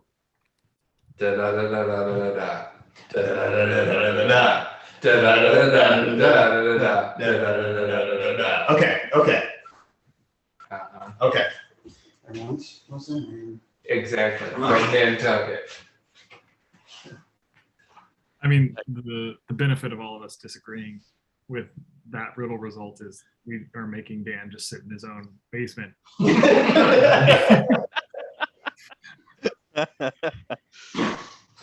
gonna drink out of here. I need more. I need more booze. The booze floweth. The booze. Is Uhtred from Kyla? He's from like outside Kyla, but yeah, basically.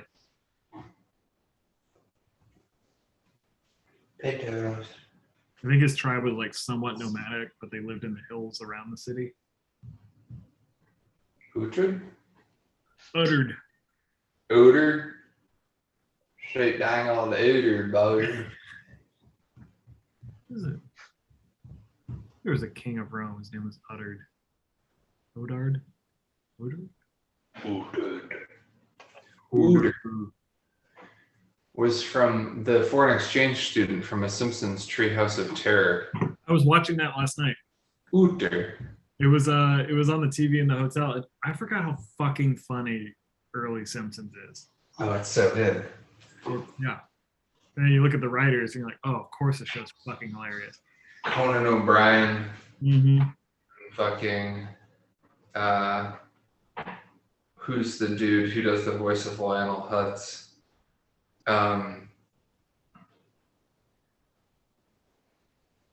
Phil Hartman, R.I.P. Oh yeah. Yeah, from SNL. Like, Yeah. That was Phil Hartman. yeah, he was a writer though, also on The Simpsons in those salad days. It was good shit. Fucking Bob Odenkirk. Mm-hmm. Board. Yeah, it was like a Treehouse of Horror marathon on last night. I watched it for 2 straight hours, which is like 30 different one-off bits. I think that should just be the entire month of October on USA Today or whatever the fuck. Just a loop. Just Treehouse of Terror seasons 1 through 30 or whatever it is at this point. Yeah. Until Halloween, the entire month of October.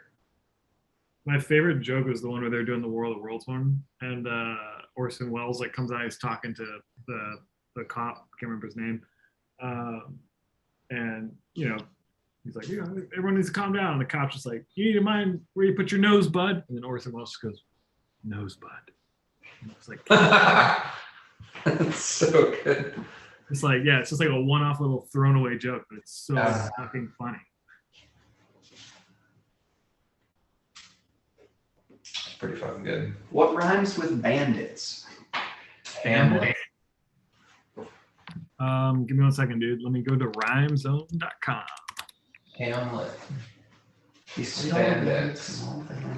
That's pretty good. I already got it. Hand it, land it, planned it, stand it, demand it, expand it. Ooh.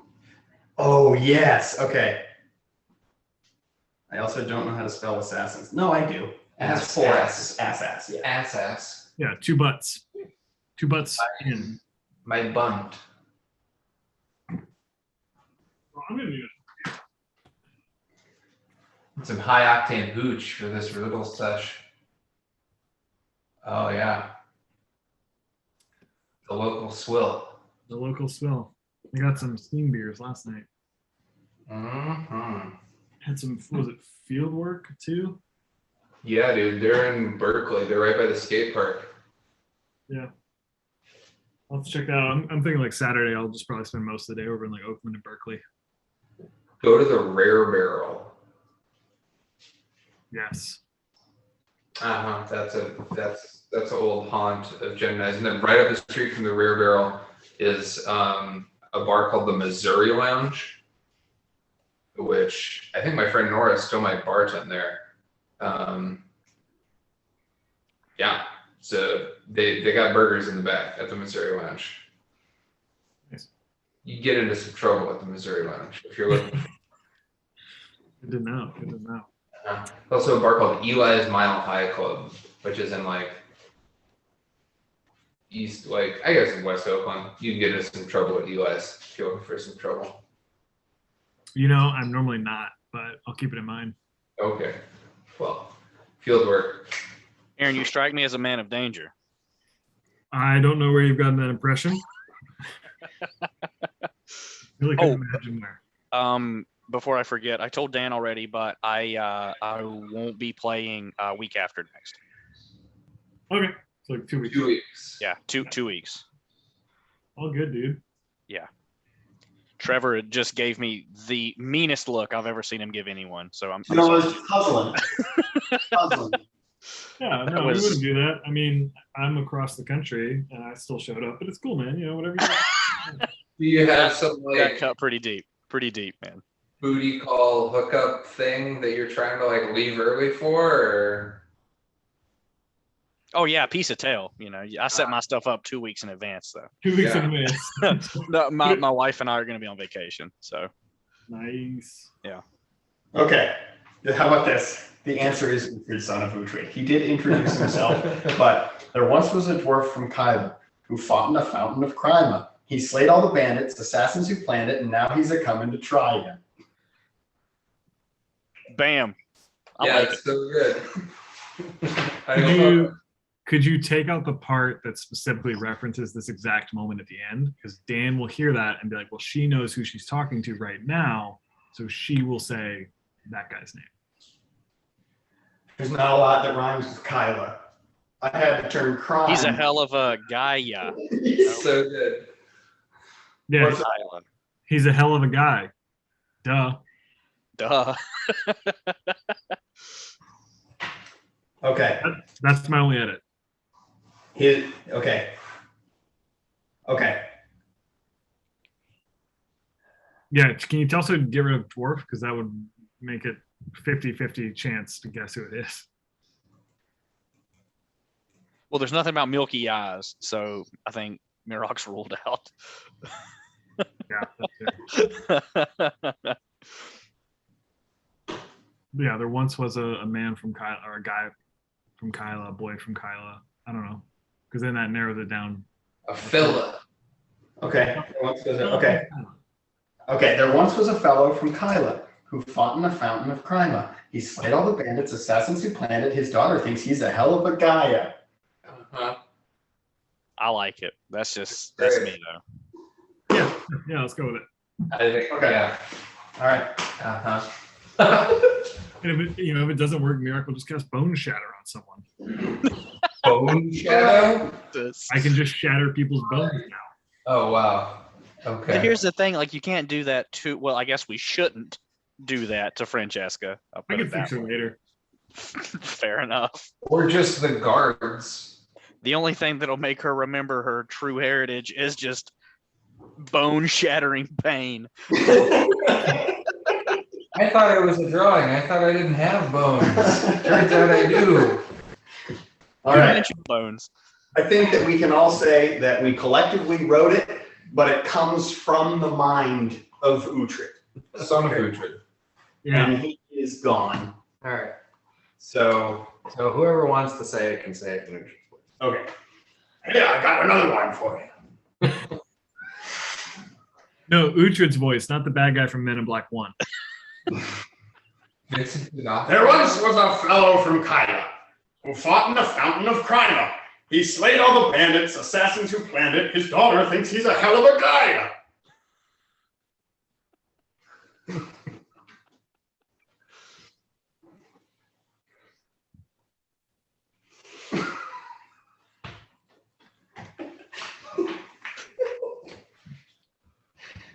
Sounds even better in Uhtred's voice. What you get when you pass on a first round draft pick, Damon?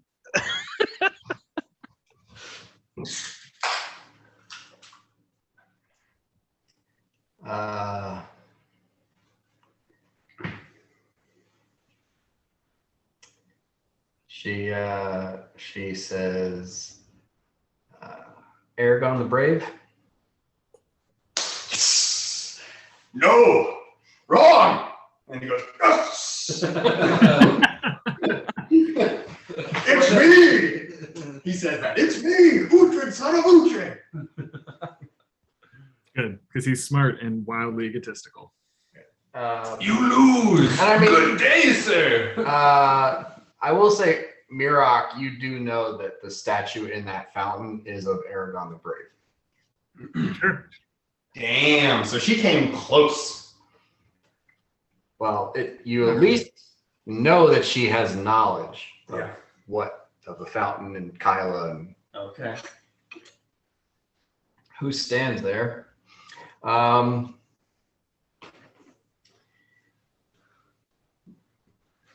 But Thanks yeah, for letting me do Crima and Gaia. No. so like what I would what you call it make for a viable riddle would be an answer that's sort of common knowledge. Yeah. And right now in this book, the majority of people that exist in this book, that is common knowledge. Who Uhtred, son of Uhtred, hound son is. Yeah. Yeah, I had to spend a while downstairs looking up what a cat's game was before I found something that it's like, Really? I have no Never heard idea. that? We all heard that. We all have grown up in different parts of the country and knew what a cat's game was. Your sister writes a big C on the tic-tac-toe board and goes, "Cat game again," when you tie. Yeah. That's a unique experience. No, I have never heard of it. Well, that makes me feel worse. I was hoping you were just sitting down there alone, just like twiddling your thumbs, waiting for us. He was just playing tic-tac-toe. Yeah, now you're down there like having a ball, learning stuff. You know. Rainbow. So she stomps her foot and puts her hands on her hips and says to Uhtred, all you can carry, take and leave. Okay. I don't know how we're gonna play this, but like, is it gonna be like the Russian dolls, except we all hop on each other's backs? Because he's also got to carry her. Yeah. Yep. Yeah, I mean, obviously Largo can reduce. Okay. That would probably be helpful.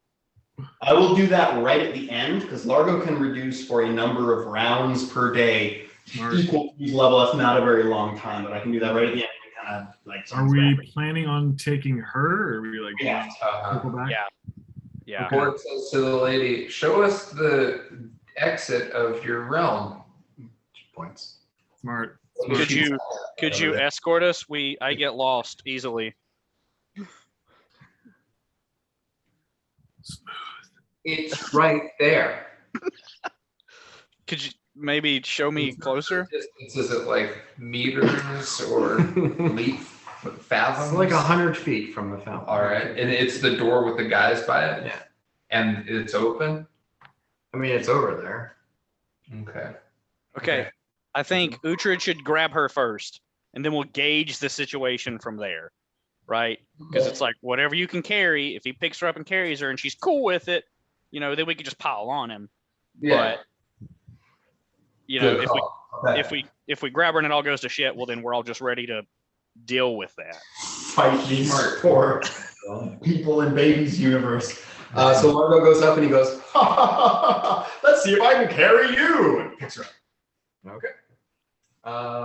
Give me a. His crumple's good. Okay, yeah. I'll tell you what I roll. I roll a 14. Uhtred, son of Uhtred. A man fell from Kyle. Okay. A grappleman. Oh shit. I don't know how to respond. All right. So, yeah, he grabs a hold of her. He picks her up. She attempts to cast a spell. Okay. Understood. She successfully casts a spell. Defensively. Yeah, I guess She's not being attacked. She's just being carried. That's true. She did have to make a concentration check. I mean, She made a concentration check because of vigorous movement. Yeah. And she passed the concentration check for vigorous movement. Largo's going to have to explain to her how this is totally within the law. There's only one law in this land. He's ready to do so. Yeah. Lawyer up. Lawyer up.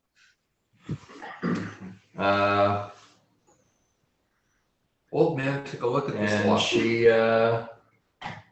she casts a spell. If you guys want to spellcraft what she's casting. Yeah. I think I'm the only one who can do that at this point. You're not, Ken. Okay. He's got 27. spellcraft, doesn't he? 27? Okay. It is walk through space. Damn, so she's really fucking high level. Okay. This is better dimension door. Yeah, and about 6 seconds later, she winks out of Uhtred's arms, and she is 30 feet in the air, flying over the fountain. Okay. So this girl, either in this book, is extraordinarily powerful, or in real life is extraordinarily powerful. Hey, do you want to go with us? Maybe. She says, I am the lady of this town, and in this town I shall stay. Why did you take the little girls into the book? There are no little girls here in this town. What is your name? I am the lady of the town. Your name is Francesca. Your parents love you. Resist. Come on down here. Hey, lady. All you can carry, take, and leave. Come here, let me carry you. This sounds like maybe a problem for another day. Okay. Maybe we can come back to it. Uhtred's back. Largo's gonna need help with that. To hop on Uhtred's back. You can't hop. You're not hopping. Okay, I pick up Largo and I set him on my shoulders. You know, he's my little buddy, and then I jump on Uhtred. Yeah, to jump is an athletics check. I jump into Uhtred's arms and have him carry me like a bride across the threshold of the exit to the land. Classy. Okay. Yeah, you guys all pile onto Uhtred, and he shuffles his way. As he gets to the gate, 2 guards open the door, and you see a path leading off into a ominous wood ahead of you. All right. Does he set us down? I assume he sets you down once you're through the gate. Yeah. I muse to the group. It is possible that we will see another visage of Francesca, and this is not actually Francesca. Hey, Largo, what if, hear me out here, you made her come with us now, since the doors are open and we're right here on the edge? I cannot affect her with my magic. The spell she cast is insane. I think we're in a children's story. We have to get to the end for there to be resolution. You can't tear out a page and take it with you. Well, that just sounds really, logical. Okay. Let's go find the next triangle. All right. So yeah, you guys wander into the woods, and it gets darker and darker until you're basically just surrounded by black. But it's not dark. It's just everything's, like the world around you has gone into a monochrome black. And eventually you do come across another little thin triangle sticking out of the ground. I'm going to try this. I'm going to look around and try to. Okay. Does it work? Yeah. I lift start to pull it up, and it just kind of like washes over you. I don't lift anything. I lifted this. You're a good lifter. Largo, roll a d4. This was a man from Nantucket who said, fucking fuck it. 2. Okay. You come into an open field, and in this open field, you see long rolling fields of golden wheat stretching out before you, all kind of drawn in this sort of colored pencil Okay. And you're looking at your companions. You guys also have taken on this motif as well. And a little ways off into the field, you can see what looks like a haystack, but there is just a thin little trail of smoke coming up off the top of the haystack. But you don't see a flame. You don't see, it doesn't appear to be burning. It just seems to have some smoke coming off. Are we fucking 3 little piggies? Are we gonna have to fucking deal with 3 little piggies? Largo mumbles that as he charges ahead towards the smokestack. Okay. Yeah. I guess I just walk behind, whatever it takes to keep up with Largo. For me, I think it's just a walk. Maybe a. I don't want to overtake Largo here, but I want to be with him in case shit pops off. To not overtake him, you have to do the Channing Tatum like floor crawl from Magic Mike. That's the only speed that's the same as his walking speed. I'm just looking sexy as shit as I do it, right behind him. Yep. So you guys are heading over there, and we get to a haystack. what looks to be a hut made out of straw. And as you're standing there watching, this 2.5, maybe barely 3 foot tall, little green man with big tusks coming out from under his jaw comes waddling around with a trundle of straw and starts trying to add or increase his straw hut. And Largo, you do recognize this is the 3 Little Orcs fairy tales. Okay. Sometimes called the 3 Little Porks, but As soon as I was like, it's a haystack, but it's not burning, I was like, So are we going to be the role of the wolf and have to blow houses down to get through here, or are we going to be protecting them from the wolf? We're gonna find out. yeah, it depends on his reaction to us, maybe.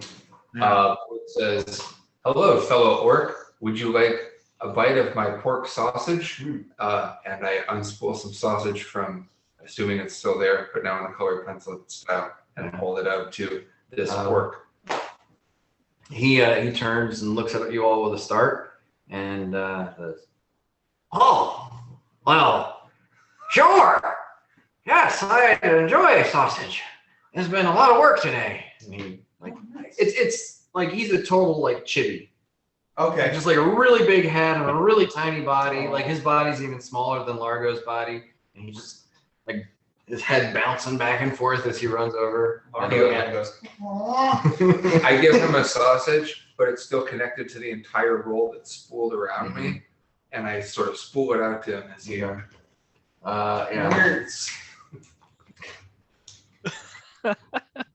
He eats it like a sausage roll kind of. So he starts dispensary eating it, reverse. and then like you get that moment where he starts to inhale it and just kind of like starts going into his mouth, and he goes, pull on the thing. I give it a yank. yeah, I was just gonna totally go for like the cartoon thing where he just like inhales the entire, but he rolled a natural one. Yeah. So he starts choking on the sausage. So you yank it out. If the big bad wolf wasn't bad enough, now I have to worry about meat products. That's nitrates for you. What wolf? Yeah, exactly. The big bad wolf. I'm trying to build myself some protection from him. Do you want help? Out of straw? Hold on. Sorry. Well, he kind of gestures around like it's what I've got. Yeah. I don't live in the forest like my brother, and I don't live in the brick factory like my other brother. I live here. Do you want help? It was a 17 on the die for diplomacy, but like Largo hears that explanation and he's like, I don't have to explain to this dude. This is entirely inadequate. He knows that. Maybe I just suggest that we go to his Rick brother's house. Just immediately. Oh, yeah. Maybe we should pick up the other brother on the way. Okay, so he's like, oh, well, but well, I spent so much time. He'll blow it all down. He'll huff and he'll puff. You know what I mean? He'll blow it all down. What we should do is we should get you and the stick brother, go visit the brick brother, and when the wolf does show up, we'll talk to him for you. Oh, hey, maybe if you think that's the best, and as He's he's like, let's get this fucking moving. as he's hemming and hawing and like kind of you rolled diplomacy, you're good at it, so he's kind of like putting his straw down, looking at you and looking at his hut, but kind of like walking towards you. You start to hear a noise. Oh no! Here it comes. Here it comes. The guy. And so he is standing out in front of his hut, and Largo's over there trying to convince him. You guys are all kind of hanging out, trying to explain to him how you have some sort of preternatural understanding, some foreknowledge that this is not going to work.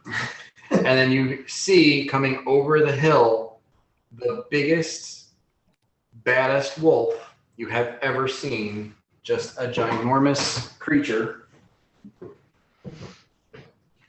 This is our battle. And he is, like you can see as he's coming, like his chest is just expanding and contracting. It's like he's part frog or something. And he is just slowly, methodically approaching the group. I cast detect magic. Okay. I look at the wolf. The wolf's breath appears magic. Okay. Yeah, this guy could fuck us up. So real quick, what is Yanni? Yanni's going to ask which way the Stick Brother's house is, and his plan is to just pick up the orc and run like hell that way. Okay. Okay, so that's Yanni. What is Bort doing? Bort is preparing an action, which is going visible if this thing gets close and stab it in the back. Okay. What's Mirak doing? Mirak's gonna cast Wind Wall around the hay house. Nice. Wind v wind.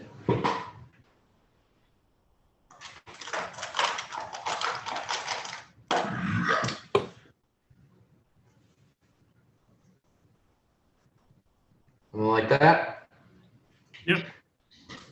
Okay. What is Largo doing? Largo goes small. Okay. And who wants to make calls for Uhtred? I think Uhtred's just gonna charge this dude.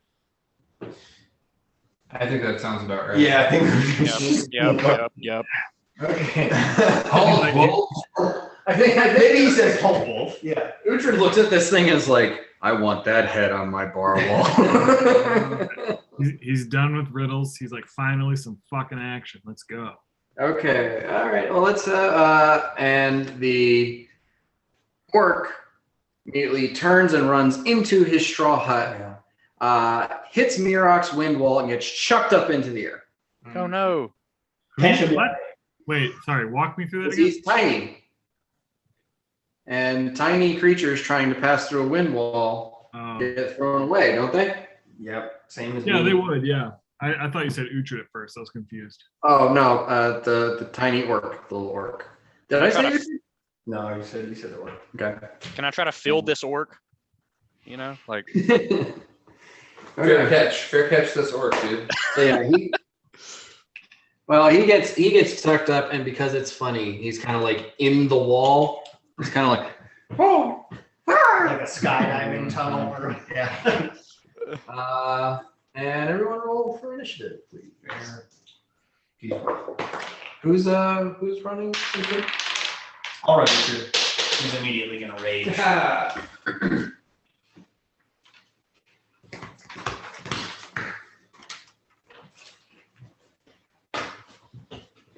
I would say Uhtred's already raging. All right. The lack of violence this far has probably caused Uhtred to rage. Okay. So, you want to roll for Uhtred? Oh, yeah. Nice. Yeah. Same number. What's Uhtred's initiative? Uhtred's initiative is plus 2. He has +2. Okay. So anyone over a 15? Yeah, had a 21. 21. Okay. 21 for Yanni. Damn. Above a 10. Uhtred and Largo. Largo's got a 12. Uhtred has an 11. Okay. Wait. That's not how math works. I don't know how to go with that. Above 5. 9. 9 is one less than 10. 5. Okay. Not one more. Okay. All right. Yanni, you're the first to act. Yeah, so seeing my plan bobbling in the air, I just kind of sigh, turn around, and just charge the fucking wolf. Okay. And I guess 2 attacks. Yeah. All right. That is a 1 sec. The first is a 30 to hit. The second is a 29 to hit. Yeah, they will both hit. Cool. That is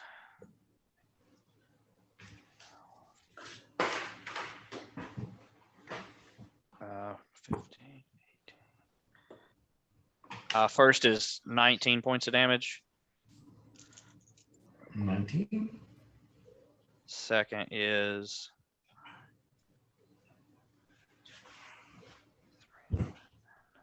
14 points of damage. Okay. All right. Largo. Fuck, I'm not super ready. Okay. Let's see here. Largo will do the pyrotechnic tower. Let me pull up exactly what it is here. Centered on the rat. The wolf. Sorry. What is it? The wolf. Pyrotechnic eruption.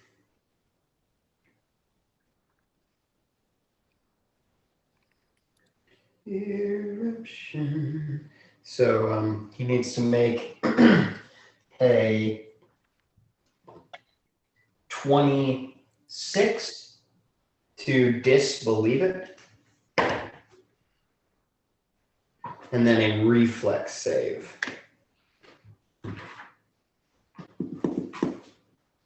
Okay. Reflex save is also 26. Yes. Okay. He fails both. All right.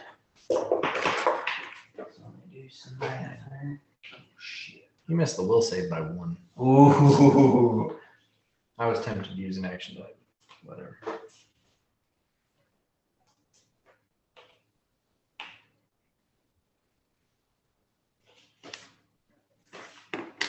It's a sentient wolf. He has to speak. He has to be able to say, "I'll help him up, buff him up with." Yeah. Wolf.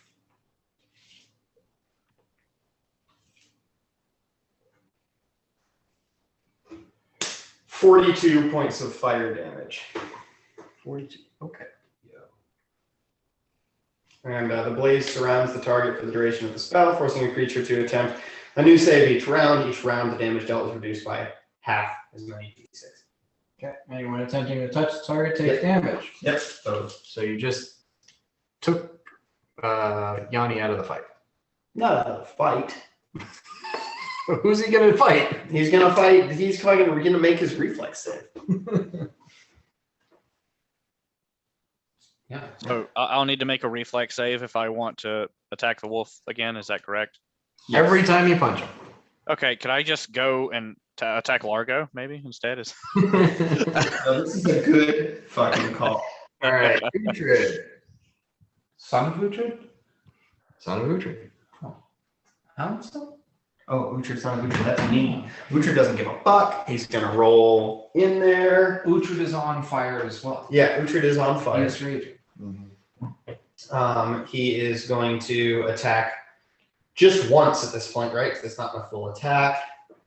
And his attack is a 19 on the die, which is not a critical in this case. Didn't he just take improved critical? I think he did. Did he? I think he did as well. I'm Okay. pretty sure he did. Yeah. Page. Yes, he did. So yeah, that totally. So times 3. Oh boy. Well, roll to confirm. Yeah. No action die. I will do one of my action die. Yeah. So yeah, there's no confirming this because it's fucking times 3. He's gonna do this. I will now make my reflex saving throw. I'll take 42 points. It says touch. It doesn't say attack. Oh, okay. Okay, so no touch attacks. Right. So Yanni. Okay. Yanni has to touch him to That's attack. why I didn't think about it. Okay, cool.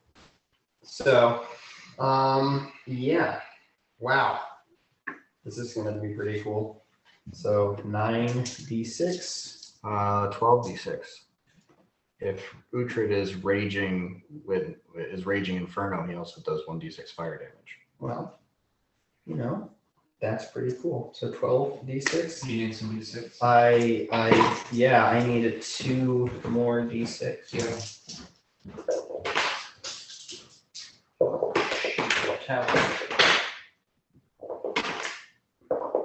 What is your little kanji dice? It's Chinese. What is your little Chinese dice? This is a 6. Oh, okay. So This is a 6. it is a 6. I assure you. Plus 90. Whatever this is. Plus 90. Wow. I'm so glad I'm not a martial character. Because, well, I have to do so many things. Does he reroll once? No, yes. Oh. I were that he could. 9. That was just 6. Here. Oh god, 13, 19, 25, 30, 35, 43 plus 90 is 133. 133 points of damage. That'll sting a little bit. 133. I think I took one. So I took a purple one from you. Purple. Okay. 133. I'm going to close this distance. I don't think I've got that. You could charge. Make it. And if Cool. you use your vanish as a swift action. Or can I use my Hunter's Surprise Yeah, you can do and that. designate the creature adversary? Is that that's something you can do as a swift action? It's a talent. It's a rogue talent. I'll just vanish as a swift action and spring the old board knife on him and charge Okay. for a sneak attack. Okay. You disappear, reappear right next to Bort or next to Uhtred. And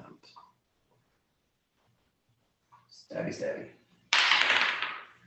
It's probably not gonna hit. 19 to hit. 19 total? 19 total? Yeah. 6 on the die. 6 on the die. Is that it? Don't you get better attack than that? Plus 13 with the rapier, and what do I use my base attack bonus? Base attack bonus plus your stat. Plus any bonuses the rapier has. I mean, I got, for you, it's, I got 16. Plus 16, plus 16, plus 11, plus 11. For which weapon? For the rapier? For the rapier and the dagger, yeah. So your first 2 attacks should be plus 16, not plus 13. Plus 13. I mean, That's what I've got. okay. Don't argue with a good thing, Bort. Then I guess we just compared. I mean, your base attack bonus is 9. Uh-huh. Your dexterity bonus is 8. Uh-huh. So that's 17. Uh-huh. The rapier is plus 2, right? Mm-hmm. The dagger is also plus 2. So that's 17 plus 2 is 20. And so actually, it should actually be, and then you take a -2 penalty for 2 weapon fighting. So it should actually not be 17. It should be 17s, not 16s. You did say that 17 plus 2 is 20. Okay, yeah, I was wrong with that. The 17 plus 2 is 19. But then 2 weapon fighting is -2. So it should be 17, 17, 12, 12. So you rolled a what? 6. You rolled a 6. 23. 23. And since you're charging, that's plus 2. And since you're attacking from invisibility, you get a plus 4. And the creature is denied its dexterity bonus. So that hits. And you get sneak attack too, right? And you get sneak attack. I guess you check. So it's 76. This cake is amazing. I'm gonna stop eating it now, but it's amazing. I'm gonna borrow a couple of dice, buddy. The frosting is like gelatinous. It's very fun.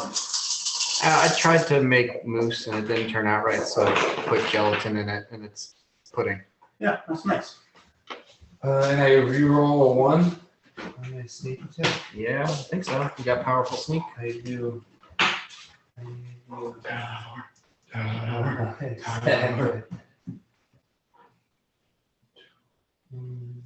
Hopefully, Yanni, you don't have to worry about going again. Yeah, it doesn't look like I'm gonna get a chance to get burned by this thing. So But you do have improved dodge, right? You succeed your reflex save, you don't take anything. And you also have the opportunity to disbelieve it. yeah, I do have the improved evasion. Oh, yeah. I'm probably just gonna leave and go try to, jump up in the air and catch a pig. Orc pig. Also, so 46 points of damage. And I would like to add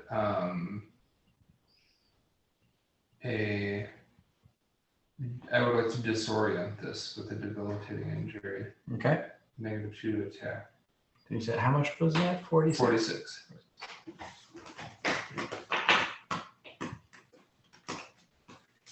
46. Oh,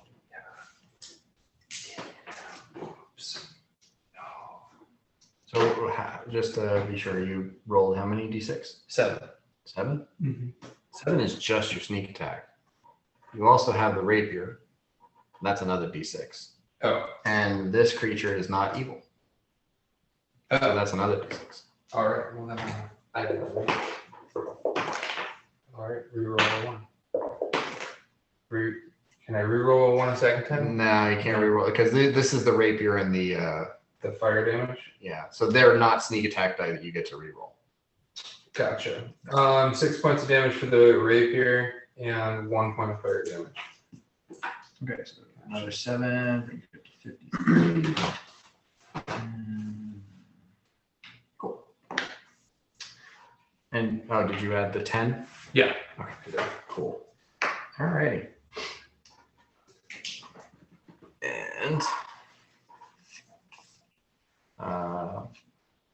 pig, the orc, desperately tries to orient himself and try to get out of the air. Oh, natural 20 on his acrobatic check. So he does. He does the skydiving thing, and then leans forward and just kind of like boom, into his straw hut through the roof. Sweet.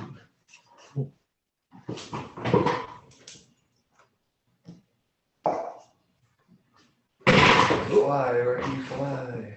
Mirak. Blanket. I cast Bone Shatter. Okay. Bone What Shatter. is the save on that? The save on Bone Shatter is a Fortitude partial. Okay. Do you get to pick the bone? It's All of them. Oh shit. That is so fucking metal, dude. So, yeah, he got a 39 on his fortitude save. Okay. So I think he just barely made that one. Can I use action die to make him not pass his Fortitude save? Well, you said it's fortitude partial, right? So you're gonna take half damage. Yep. Yeah, he's a big bad wolf. He's a big, meaty, tough dude. Yeah. But Can I use action dice to make him take full damage? Like, can I like fuck up his Fortitude save? Not really. No, I can't like add it to like any caster level checks or anything like that. I mean, you targeted his strongest save. Yeah, I get that. I'm just asking as a player. I mean, you could use action die to increase the save DC by 1. You could, use action die to get persistent spell to force him to make the save again the next round. But you can't just force him to fail the save. Yeah, I'm not asking to force fail. I'm just asking if there's anything I can do that would tip the hand to my side. But if not, then I think so. If I do the persistent one, would that mean the spell just automatically casts again next turn? Yeah, I'll let you retcon it and say, that you figured he'd be tough against a fortitude save, and you used an action die. So roll a d8 to see how many rounds you have the feat. Okay. D8. 7. 7. So over the next 7 rounds, you can cast spells as persistent spells. I think that makes the spell level by 2, 3, 4, 5, 6, 7, 8, 9, 10, 11, 12, 13. what level is Bone Shatter? It's a level 5. Okay. Ah, shit. It's a persistent spell increases the level of the spell by 2. Yeah. So that would make it a 7th level spell. You couldn't bump it up that high. Okay, all good. We'll forget about it. I rolled 13d6 since he passed. He's only going to take half damage. That's going to be 24 points of damage to him. Let me just check real quick. He is now fatigued. He is not exhausted. Okay. did his bones shatter? I think we had hairline fractures. Yeah, you guys hear like the sound of like crackling wood coming from me. Cannot remember charge, minus 2 penalty strength and dex, or anything that cause you to be fatigued, instead cause you to be exhausted. Penalty to dex. He's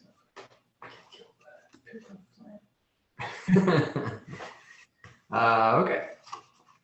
So on his turn, he hops and he puffs and he makes a bull rush combat maneuver with his breath. I don't remember that in the story. Very contextual. So that is he takes a penalty to his strength. So instead of that's going to be and he's just 40 even.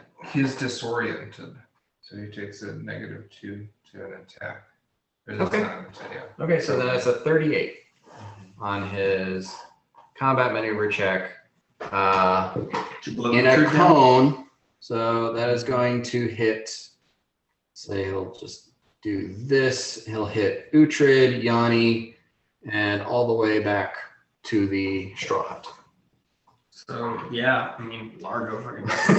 Yeah, Largo gets flung into the wind wall and also chucked up into the I'm air. all right with that. That's hilarious. Uh, Largo or Uhtred fails. Okay. Mirok, what is your combat maneuver defense? Give me 1 second. And you get a +4 to this because you have dwarven stability. So does Uhtred. How Yeah. much? Oh, +4, that still doesn't do it. I mean, 20, what? 22, I believe. It's +4, 36. 36? Okay, so he only gets pushed back. Modifier is actually 0 now. 23. Dex modifier. Yeah, should be 22 for Mirok. 22 for Mirok, so Mirok gets pushed back 15 feet. 15. The straw hut gets blown away How does his wind go through wind? because it's much stronger. But gas cannot pass through the wind wall. It says it in the spell. Okay.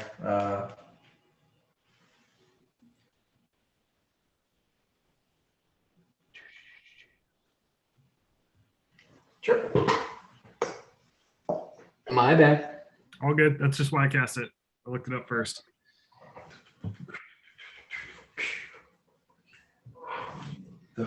Very creative use, man. Oh, You know, I try my best. Yeah. And he's going to.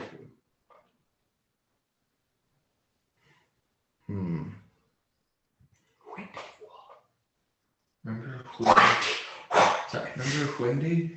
Windy. Yeah, the serial killer. Is and take a 5-foot step away just to force Uhtred to move more than 5 feet.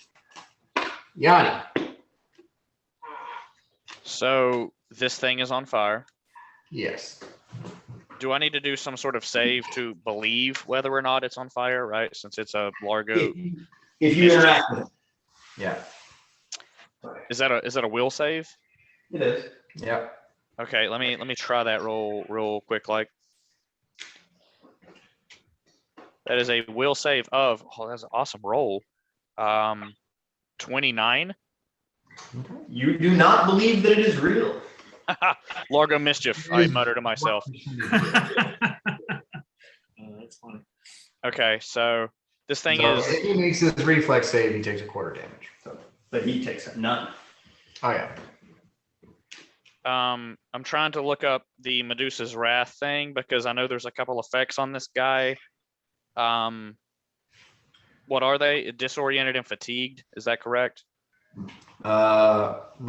Disoriented I don't think is a technical effect. It's something specific to the rogue's sneak attack bonus.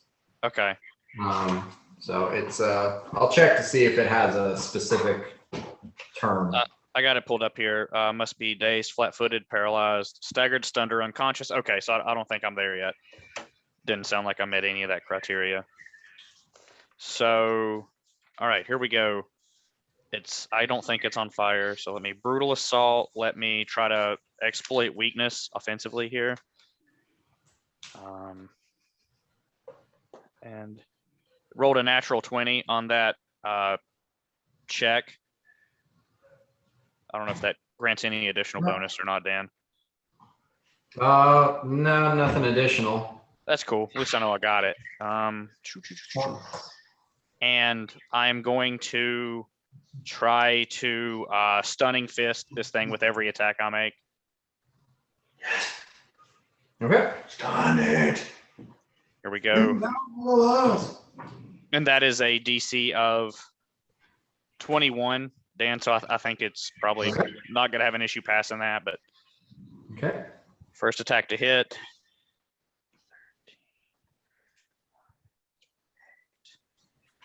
Is a 30. 31. Okay. Makes his stunning fist save. Cool. Second attack. Oh, that's not awesome. 11, 15, 26 to hit. 26 is just gonna miss. Okay. All right, third attack is a 27. 27 will hit. Yay, that's the magic number. All right, fourth attack. I'm gonna make sure I'm 10 and 15. Okay, another 27. And the last attack, assuming that Stunning Fist doesn't work. He has not rolled a 1 yet. Yeah, figured. Last attack. Man, really good roll, but I don't think it's gonna matter. 16, 8, 5. Yeah, it's only a 23 to hit on the last one, so 3 of 5. Yep. All right, let me get back to you with some damage. Okay. Largo.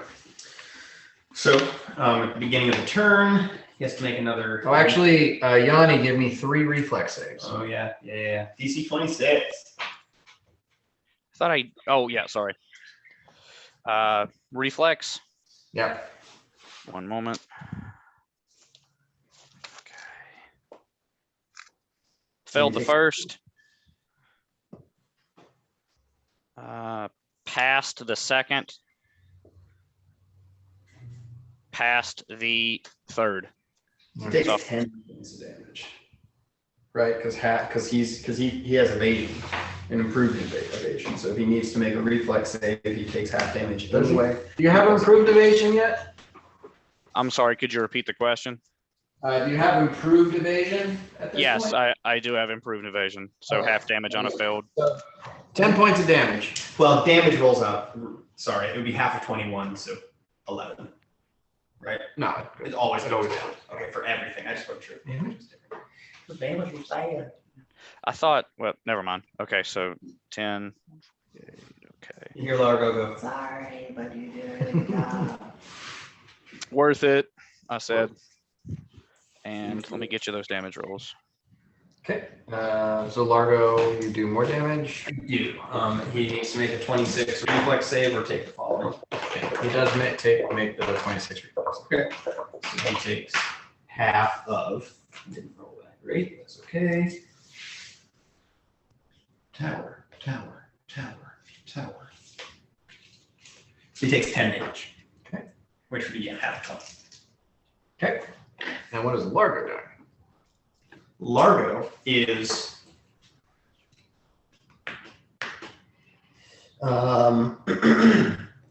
Being tossed around in a windmill. yeah, Largo can't really do much right now. Largo, would that incapacitate me?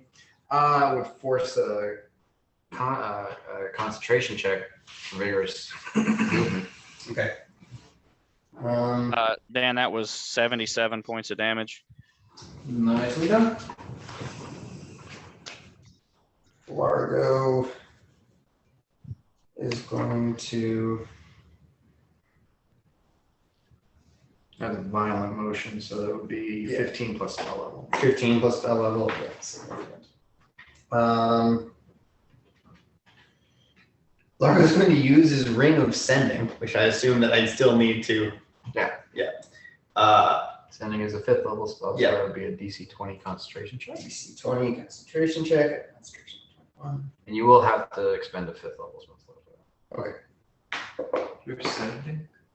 I rolled a natural 1. So I expended a 5th level spell. I was going to say to Yanni, please come get me. But 5th level spell slot and nothing gained. So there I go, but that's okay. I did 10 damage to the baddie. All right, Uhtred. So on deck. Yes, that's me. Uhtred is going to take a 5-foot step And not be close enough. and not be fucking close enough. So he's going to have to roll in and take 1 attack. Yeah, that was the point of the big bad wolf movie. 15 on the die will certainly hit with a plus 29 attack bonus. Yes. So we're doing 3d6, even one raging and all that. Right? 4d6. 4d6. Because of the fire. All right.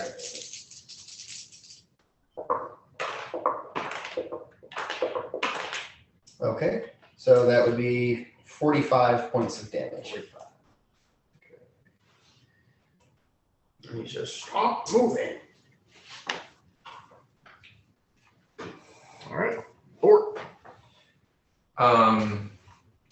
Fort will take a 5-foot step towards the creature. I think should put me in range. Yep. And as a swift action, just go invisible again. And I'll roll to attack with a sneak attack from an invisible place. 11, I guess, what was it, plus 17? 28 to hit. 28 will hit. All right. You get your full fucking attack too, huh? Oh, do I? Because you only did a 5-foot step. That's right. I'm just gonna check that hunter's. What is it? Hunter's something. Hunter's surprise. I didn't use it. I know, but you know, Yeah. Fort would know.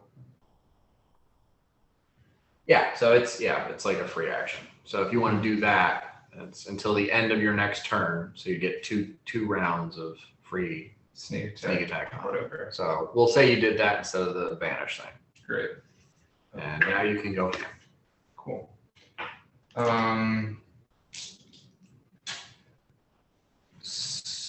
Okay, so I'm gonna just keep rolling to attack here. So it's plus 7. That's what I'm doing here. 20, 24 to hit. 24 is not Not gonna hit. Third attack. I take a -5. third. Then is your second? Did you already roll the first one? Yeah. Okay, the first one hit, right? Yeah. Okay, so yeah, your third. It's not gonna hit. No. Natural 20. Nice. That'll hit. You want to roll to convert it? Oh, I'll just. Okay. Just boop. Actually, you have a butterfly sting. I do, but Utra's not behind me. He's right next to you. Okay. Oh yeah. Oh, he's in before the you. order, he's before me in this. Yeah, Yanni would be the next person to attack. I'm gonna keep my. Or you could, tell Yanni, let Utra take the next swing. Yeah, you can coordinate. Yanni, want. where are you? We don't do that. I'm just gonna take it. Okay.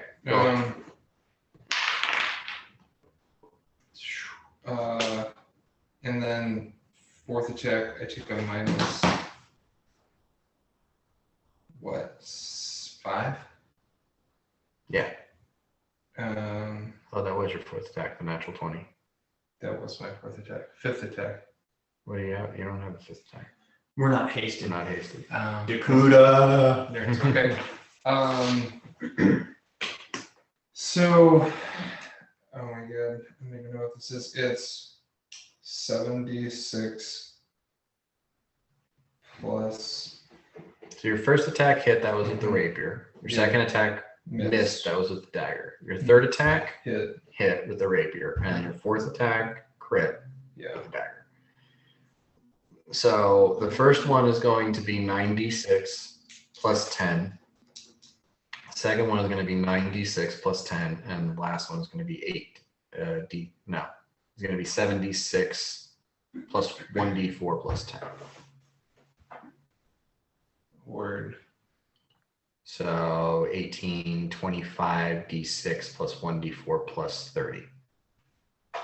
It's a lot. I can translate the Chinese one for you. Thank you. And here are 2 tiny ones.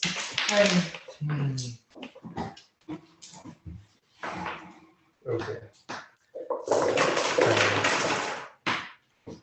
That's a 6. The Chinese one is a 6? Perfect.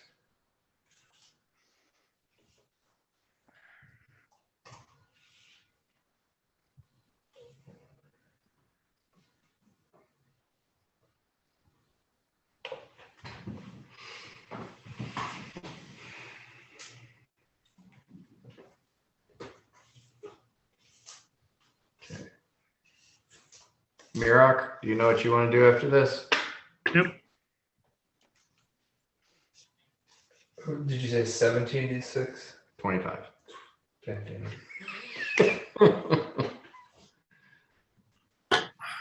It might be worth investing in an app. Yeah. Or just more dice. Well, yeah.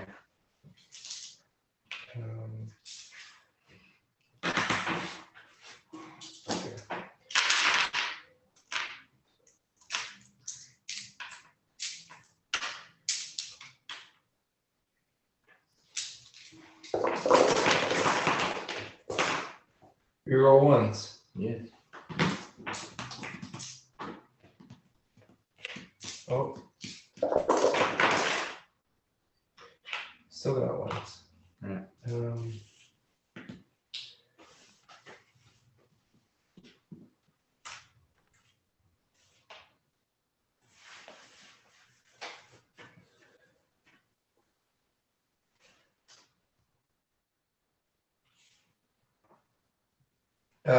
77. 27. So that is 25d6 plus 30. That's 107. 107.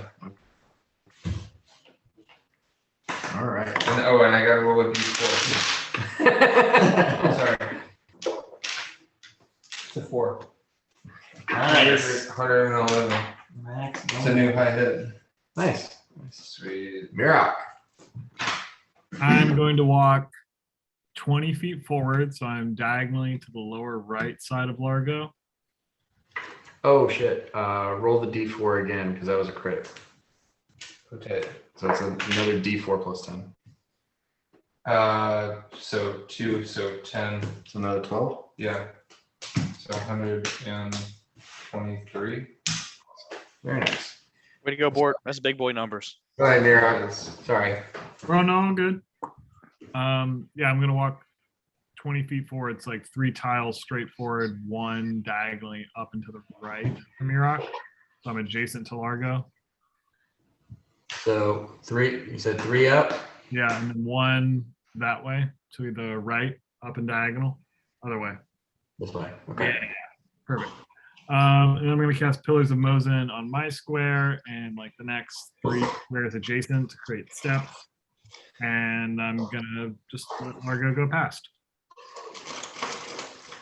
Oh no, I have to grab him. He's in the wall. Yeah, so if I can, I also like reach my arm out to grab him by the end of that turn. Well, I mean, he's up in the wall. If you put a pillar of Mosin in the wall, it's going to stop the air, and he's going to drop down onto the pillar. Yeah, I'm not going to do that. I'm doing it adjacent so that he can come out of the wall. It's actually, he's probably only so high that if you did the pillar, it would just go up to him, underneath him. Yeah, but then I'm breaking the wall. I Okay. I don't think I can break it. Okay. Like that? Pretty much, yeah.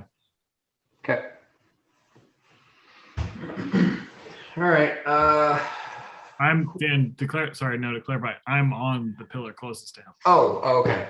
Yeah, so I was thinking like I could like if it's possible as a swift action to like grab him or like just have an arm out to assist him on any future checks he may need to make to get out. Okay, yeah. As a move action, let's say you make an athletics check and Largo make a reflex save. Okay. Let me clear it. Ooh, cool. 22 reflex. Okay. Roll mine. Ooh, fuck yeah, that was actually really good. Sorry, I'm just checking because I got all my stuff on my phone. Buddy. Is that athletics? And Dan, for you, athletics is Just a strength check. You probably don't have any points on the skill. no, I don't. But that's all good. I rolled an 18. Okay. Oh yeah. So yeah, between the two of you, you grab a hold of tiny Largo and draw him into you, and he's standing on top of the pillar with you. And our hair is just windswept. Thank you. All right. So Big Bad Wolf is going to take another 5-foot step away. Yes. Yeah. Why not? And he is going to do a bone-chilling howl. which is essentially a dazzling display. And everyone within 30 feet is hit by a 60 intimidate check. So, so that's all three of you guys are demoralized. Wow. Is there a save against that? Or is that like No, he just has to beat you guys as far as like how what you call it, how tough you are. So it's not a save on your end, it's a difficulty check on his end. And you guys are shaken. You take a -2 penalty to attack rolls, saving throws, skill checks, and ability checks. No. Does And- my physical resistance factor into that at all, Dan? No, it's a mental thing. Okay. Just big and scary. Big and scary. Okay. Could you say again what those numbers are? Basically, -2 to any time you roll a d20. Got it. But that's all. So that effectively does away with my exploit weakness on like attack rolls. I guess so, yeah. Okay.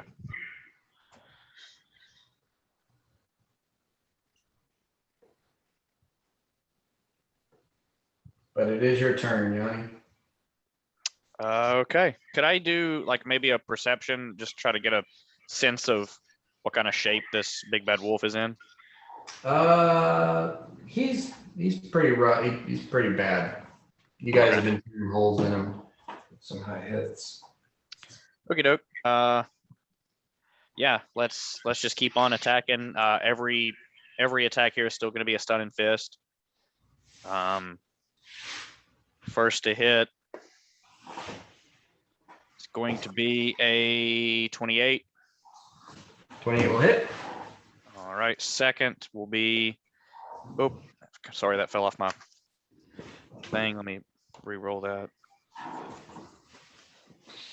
30 on the second. That'll hit. Third attack. Oh, that is a 17. That'll miss. Fourth attack.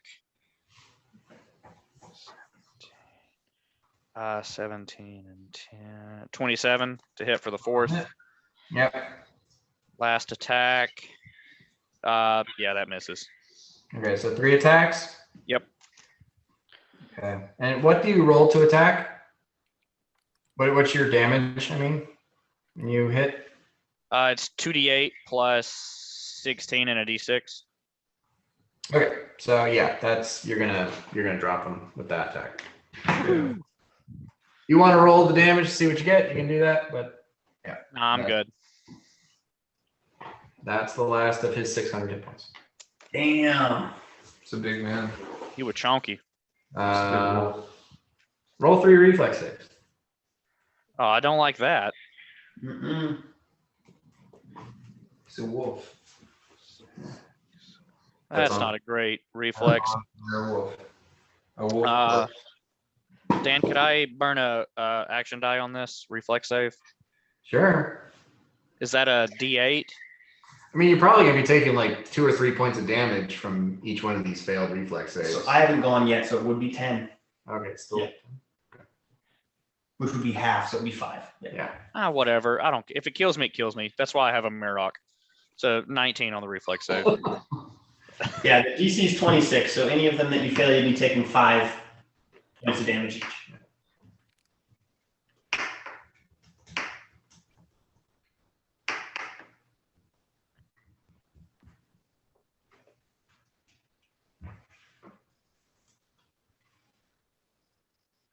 Okay, go on. How many times do I roll it? I'm sorry. Was that? 3. Oh, So whoops. Yeah, that you was. failed 1. Sorry, I spaced out. No, Okay. the next one failed that one, and failed that one. Yeah, all 3 of them. Okay, so 15 points of fire damage. Yeah, sorry about that. You were more dexterous than that. That's okay.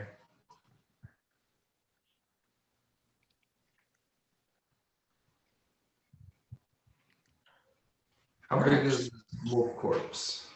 Really fucking big. It's probably around 18 feet from nose to base of tail. Gotcha. Probably around 8-10 feet tall at the shoulder. Is it still on fire? Yeah, for a couple more rounds. For 12 more seconds. Or no, for like 18 more seconds. Well, I mean, I think I bet like in 3 more rounds, it's going to be doing 1 point of damage, and then it's Yeah, going to turn into nothing. Exactly. Dividing by 2 quickly. Yeah. Goes to 0. In like, it's like slow motion. The corpse is there, it's burning, there's heat coming off of it. We're gazing down upon it. Well, even on the ground down, it's still almost as tall as we're even gazing laying at down. it. So are the 3 of us just like looking at this corpse? It's metal as fuck is what I'm saying. There's like heat waves coming off of the burning giant wolf that we've just slaughtered, and we're gazing at it, and it's burning. Mm-hmm. I look over at Bort and I'm just like, I never even tried to talk to it before I started wailing on it. Just like the earth elementals. I'm in a destructive pattern, guys. Yeah, as you guys are looking at it, you see 2 more tiny little orcs come running over towards the straw hut and whoop up into the air. I feel like I would have yelled something. What? No. Go ahead. Eventually they figure out and they like do the same thing, and then you can kind of hear from inside the straw hut, "Who's afraid of the big pebble? Big pebble, big pebble. Who's afraid of the big pebble?" Well, that's very cute. Good for them. I say to Uhtred mostly, and Yanni sort of, "Hey, you think we can drag this corpse over there to that straw house?" Between the 3 of us, maybe. Uhtred's like, "Of course." Let's go drag this giant wolf corpse over to that straw house right there. Okay. Straight over. I assume Uhtred helps without question. Yeah. I imagine you Oh, might yeah, have 100%, questions. yeah. Uhtred's like this. Let's go. Let's drag it over to that house. If Largo sees this, they'll be like, "What? Why does it need to be close?" This is one where like Uhtred's got it by the fangs and dragging it, and Bort's just got his hand on top and Exactly. walking alongside. Exactly. You know what I'm doing. We drag it over. Is the wind wall still up? It would have gone away by now. It only lasts 13 rounds, so it would have gone on for like another minute. Yeah, wind wall's down. Okay. I knock on the door. Okay. You knock on the door, and you hear the orcs stop singing, and the initial orc that built the straw house opens the door. Like, are you there or is the wolf there? I'm there, knocking on the door. The wolf is next to me. There's Uhtred and Yanni standing beside the corpse of like the blackened wolf. And I look at the orc and I say, "Is this the guy? Is this the guy who's gonna blow down your house? This one right here?" And I point at the wolf. Not anymore. And then he like immediately goes into like singing and dancing with his 2 brothers. Who's afraid of Big Apple? Big Apple. Great. Characters in children fairy tales are not great conversationalists. Fine, yeah, it's reasonable. They're doing their thing. Well, this went well. Yeah. Yeah, I think we did well here. Okay. I start wandering around looking for the page corner. Okay, Mirak, you find one. Give it a good old tug. Okay. Please roll for me a d6. Doo-doo-doo. 5. 5. Okay. So I imagine like as Mirok is pulling the page and resetting us here, Yanni's kind of like studying this hut and being like, how the fuck do straw hinges hold up a straw door and it functioned properly at all, and then like woof, it's all gone. Yeah, Never for him to devil into again. Well, you get aggravated and you get into it and you realize, oh, so like he weaved some things to make a sturdy frame, and then he turned the straw into a makeshift string by tearing it up like flax and making a linen thread out of it. It does make sense. Okay, you were pissed for a second there, but actually you can fashion a straw hut out of straw. Fair enough. Till next time, little pig orcs. Till next time. And as you turn the page, you find yourself standing in a dark sort of oil painting motif of a stormy sky late at night. And ahead of you is an ominous looking castle with a stone bridge leading to the portcullis. The terror.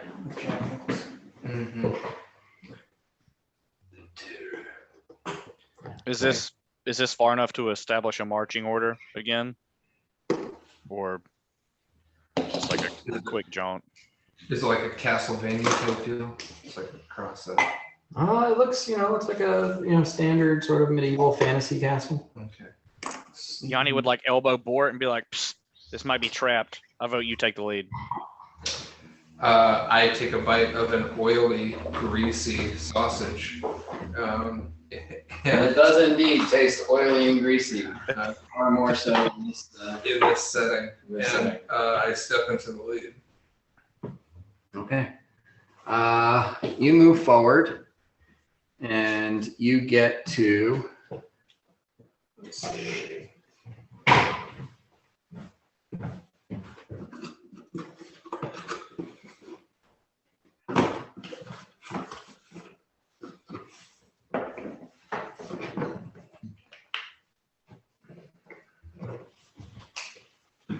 Get to this wide stone bridge. It goes across a open moat. Chasm. It's a chasm. It's a straight up chasm. There's gators in that chasm. Oh Lord, no. Don't worry. It's just the devil doing his work. I think there's the beauty sleeping in there. Or I think there's It's the princess and for the frog princess. But It's a frog princess. instead of a frog, it's a gator. She's gonna bite you. And so Bort, you approach up front. I do. Yanni, Uhtred, Largo, Mirok are keeping their distance. When you get closer, you do see what appears to be an elven man laying face down on the middle of the bridge, soaked and drenched in the rain. I approach the elven man. Okay. Appears to be breathing. He appears to be breathing. Yes. Does he look injured or hurt or cut up or fucked up at all? His clothing looks torn and shredded, but he appears to be in, healthy condition. I put my hand on his shoulder, give him a shake, and I say, "Elven man, is it raining in our situation, or is it just dirt?" It's raining. It's raining. Say, "Elven man, it's raining." He stirs from his sleep, and he kind of before even looking up at you, he says, "Later on. My name is Later on." And kind of starts to push himself up off of the ground, trying to get his bearings. He looks up at you and says, oh, you shouldn't be here. I say, later on, are you a vegetarian? He No, says, He's wasting away. He's out in the cold. he says, no, not in general. Later on, have some of this delicious sausage. You're wasting away. It's freezing out here. It's raining. I fell asleep in the rain outside on the bridge. Eat this delicious sausage. You sleepy elf. Largo's just wondering if you're gonna eat the sausage. He looks up at you like a strange, orcish man offering him sausage. He's like, I don't want to make sausage. I take a bite to prove that it's good and not poison. And I say, it's good. You're out in the rain. Why shouldn't we be here? Have some sausage. He kind of sits up and kind of slumps over, looking around and says, the curse, you shouldn't be here because of the curse. Tell me about the curse and I'll give you some of my delicious sausage.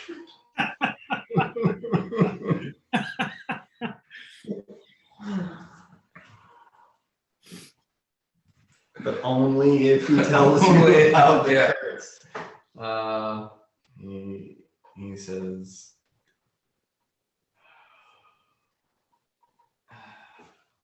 you should run. You should get away from here. I'm weighed down by sausage. I'm incapable of running. I refuse to leave until you've had a proper meal later on. Tell me the nature of this curse. He's just like kind of sitting there, kind of collecting himself.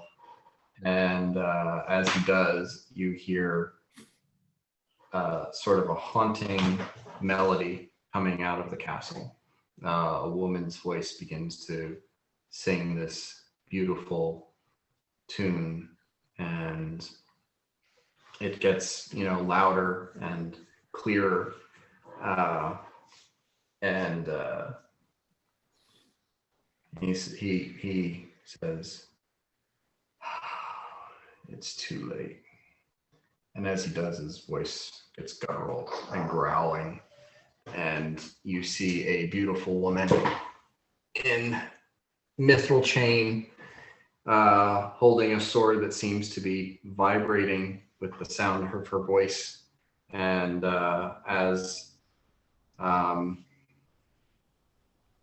as she's singing just this, melodic sort of- Silence. What? I cast silence on her. Okay. Just a wrench right in those spokes. I mean, he's saying it's a curse. You cast counterspell. Okay, I cast silence Over again. into her bardic song. Can I counter a counter spell? No, because you just cast a spell. How does that work? She casts counterspell Yeah. against your spell to try to silence her. Right. So she has to make a caster level check to beat your spell. Hmm. And if she does, no silence. And she continues. Natural 20. Okay. Did she just roll a natural 20? I'm confused here. She rolled a natural 20 on her caster level check Uh-huh. for her using Dispel Magic to counter your... So, can I just not use that spell for a period of time? Like, how does that work? No, you burn the spell, and that's it. It just doesn't take effect. So what's stopping you from immediately doing it again? What's stopping you from immediately doing it again is that we are going into initiative because later on is turning into a werebear. Werebear. And as he does, he says, Bell does not allow trespassers. I fucking knew it was gonna sleep you in your peace. Oh no. But this is a fucked up Belle. This might be Francesca again. Jan Fresca, Channing Fresca. Channing Tatum Fresca. Okay. Beverage. Where Well, beer. Yanni's We're at confused. 9:30. Yeah. This is not going to be a 30-minute fight, or I know you usually turn into a pumpkin at 10. I do I usually have turn to wake up at 5 in the morning. And I think maybe Glenn would want to be here running his character to Battle of Air. I half expect Glenn is going to try to get bit. Yeah. To get weird. To want to be a werebear. Bear door. I could totally see Uhtred wanting to be a werebear. So later on makes me think of the two best wizard names I've ever heard. Go on. So later on might travel with his friend Morticum, and also his friend Fartafal. Later on is French for beastly. Oh, okay. It's also later on, so you left. Later on, Morticum, Fartafal. I wanted to call him later Hosen as I offered him some delicious knockwurst, but I refrained. Is Belle Francesca? Can we not see her all that clearly? Belle is not Francesca. So maybe we have to go fucking back to Francesca. What's up? Werebear, and I'm right in its clutches. Yeah. Werebear, I'm right in its clutches. I like that. Werebear, who is there? Is it the Go-Go's? Yeah, that's a band called, no, it's the That's the Delons. Stay Stays. That's the Rum Runs. I do run. I do run. I do run. I do run. There's run. Parapod. Okay, so that's interesting. A werebear? I hope everybody's having fun in the fairy tale Oh, it's book. great. And you were right. That the first line of the riddle was fuzzy. I have since I mean, changed. yeah, I would have. I mean, if it, I don't know. I just didn't feel good about it, and so I, Yeah. left it up to the dice. Oh, that's all good. We're here together. The first Google result for tie game tic-tac-toe is Cat's game. Right? Yeah, I don't use Google anymore. It's also the first result on Bing, Dan. Yeah, I never use Bing unless I'm looking up porn. What the hell you using, ass Jeeves? Like, what else is there? I used to use DuckDuckGo, but apparently they're also keeping some amount of data. So now I'm using Brave, Brave. which is it's the same as the browser that I'm using, but also does not collect data. Oh yeah, I've used this before. So Brave. and I deleted my Facebook. I'm fucking tired of this shit. I'm thinking of deleting my social media just because social media wastes my time. Yeah. Tic-tac-toe tie. Cat game. I looked up Cat's game and I couldn't find anything. Yeah, but I mean, you could have also Googled tic-tac-toe. Yeah, so it's the first result on Google that isn't an ad for a mobile game involving cats. It's the Wikipedia article for the What's the one where tic-tac-toe. you like? Okay. I'm thinking of Angry Birds. Flappy It is Bird. exploding kittens. Exploding. There kittens, there are that's the one. exploding kittens. Yeah. But But I feel it. I mean, it's all good. I think it could be crafted into a good riddle, but you can't write a good riddle in 10 minutes. and I mean, it's I was expecting you guys to like pull riddles up that Yeah. or look up one online and try to stop me. I I was was- just I want to be challenged with riddles. Yeah. Instead of just challenging you guys, I want it every once in a while. Yeah, totally. So that's what I was trying. And I succeded. Yeah. No, I was about to say, without all this, featured riddle fly because that It was hilarious. made sense in the context and it was fun. There you go, Jake. yeah, see, like it, had that not failed, we couldn't have got a Uhtred limerick out of the deal. So, you I mean, also you win guys some, you could've lose just, some. like, jump the fence.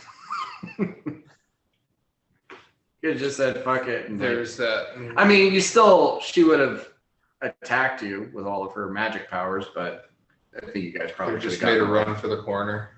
Could have just Once you were out of the Spit it town, out. you're free to go. But Hmm. I'm not. This isn't in such a way that you have to do things. the way I set them in front of you. But there is like sort of an obvious thing that I'm putting in your direction, and you can do things other ways. You can brute force it. Mm-hmm. With a werewolf, with a werebear. Yeah. Brute man. I'm right there. Well, I'm gonna have the other game next Monday, Uh-huh. so they're not going to be fighting a werebear on a No drawbridge. They're gonna be like still battling goblins. What level? They're like 3. They are tracking down a count who is hunting demons because he tried to kill the tiefling in the group several years ago. They're trying to hunt him down and protect a tribe that she used to run with because he's hunting them down for harboring demons. So he's a Grey Knight. Huh? He's a Grey Knight. Sure. But yeah, so they're doing that, and they just ran across a herd of mammoths. Well, there's bird And the level 3 rogue in the group was like, let's like run up and like try to drive them into the army of the bad guys that were trying to like. You are a halfling on a horse. This is a herd of 30 mammoths. You are level 3. They are CR6, and there's 30 of them. Yeah. He's like, no, we can do it. You literally Like, can't. No, you can't. We're gonna die. Mm-hmm. This is a force of nature happening in your vicinity. This is an earthquake. This isn't an enemy that you can interact with. If Largo was there, you could help him. There you go. Oh yeah, you guys could do. You guys could fucking wreck a herd of mammoths. Turn them into meat. Yeah. Turn them into mammoth steak. Turn them into mammoth. Mammoth sausage. Just keep this sausage train rolling, Borb. Dude, it's a big sausage party here in the fairy tale book with bells. We forgot to bring Otis into the fairy tale book. He's outside guarding the book. Yeah, that's good. That's smart. He's our guard. Oh, speaking of people outside the book, how terrible would it have been had the count came in? I'm imagining just god awful. Be great.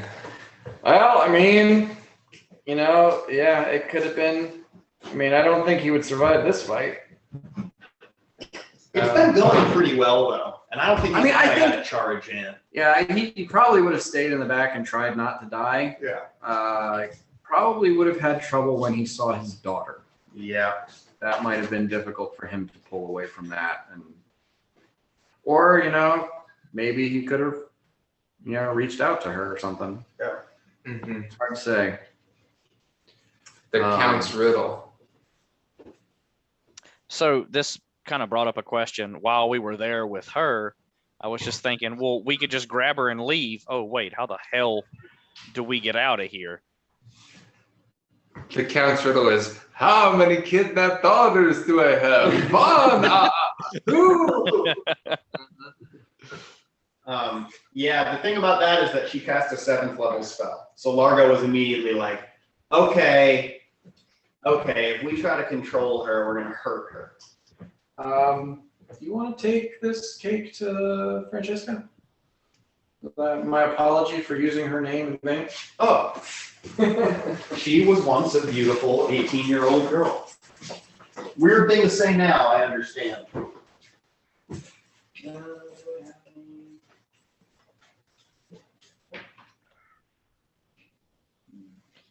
No, don't you leave. Aaron, no.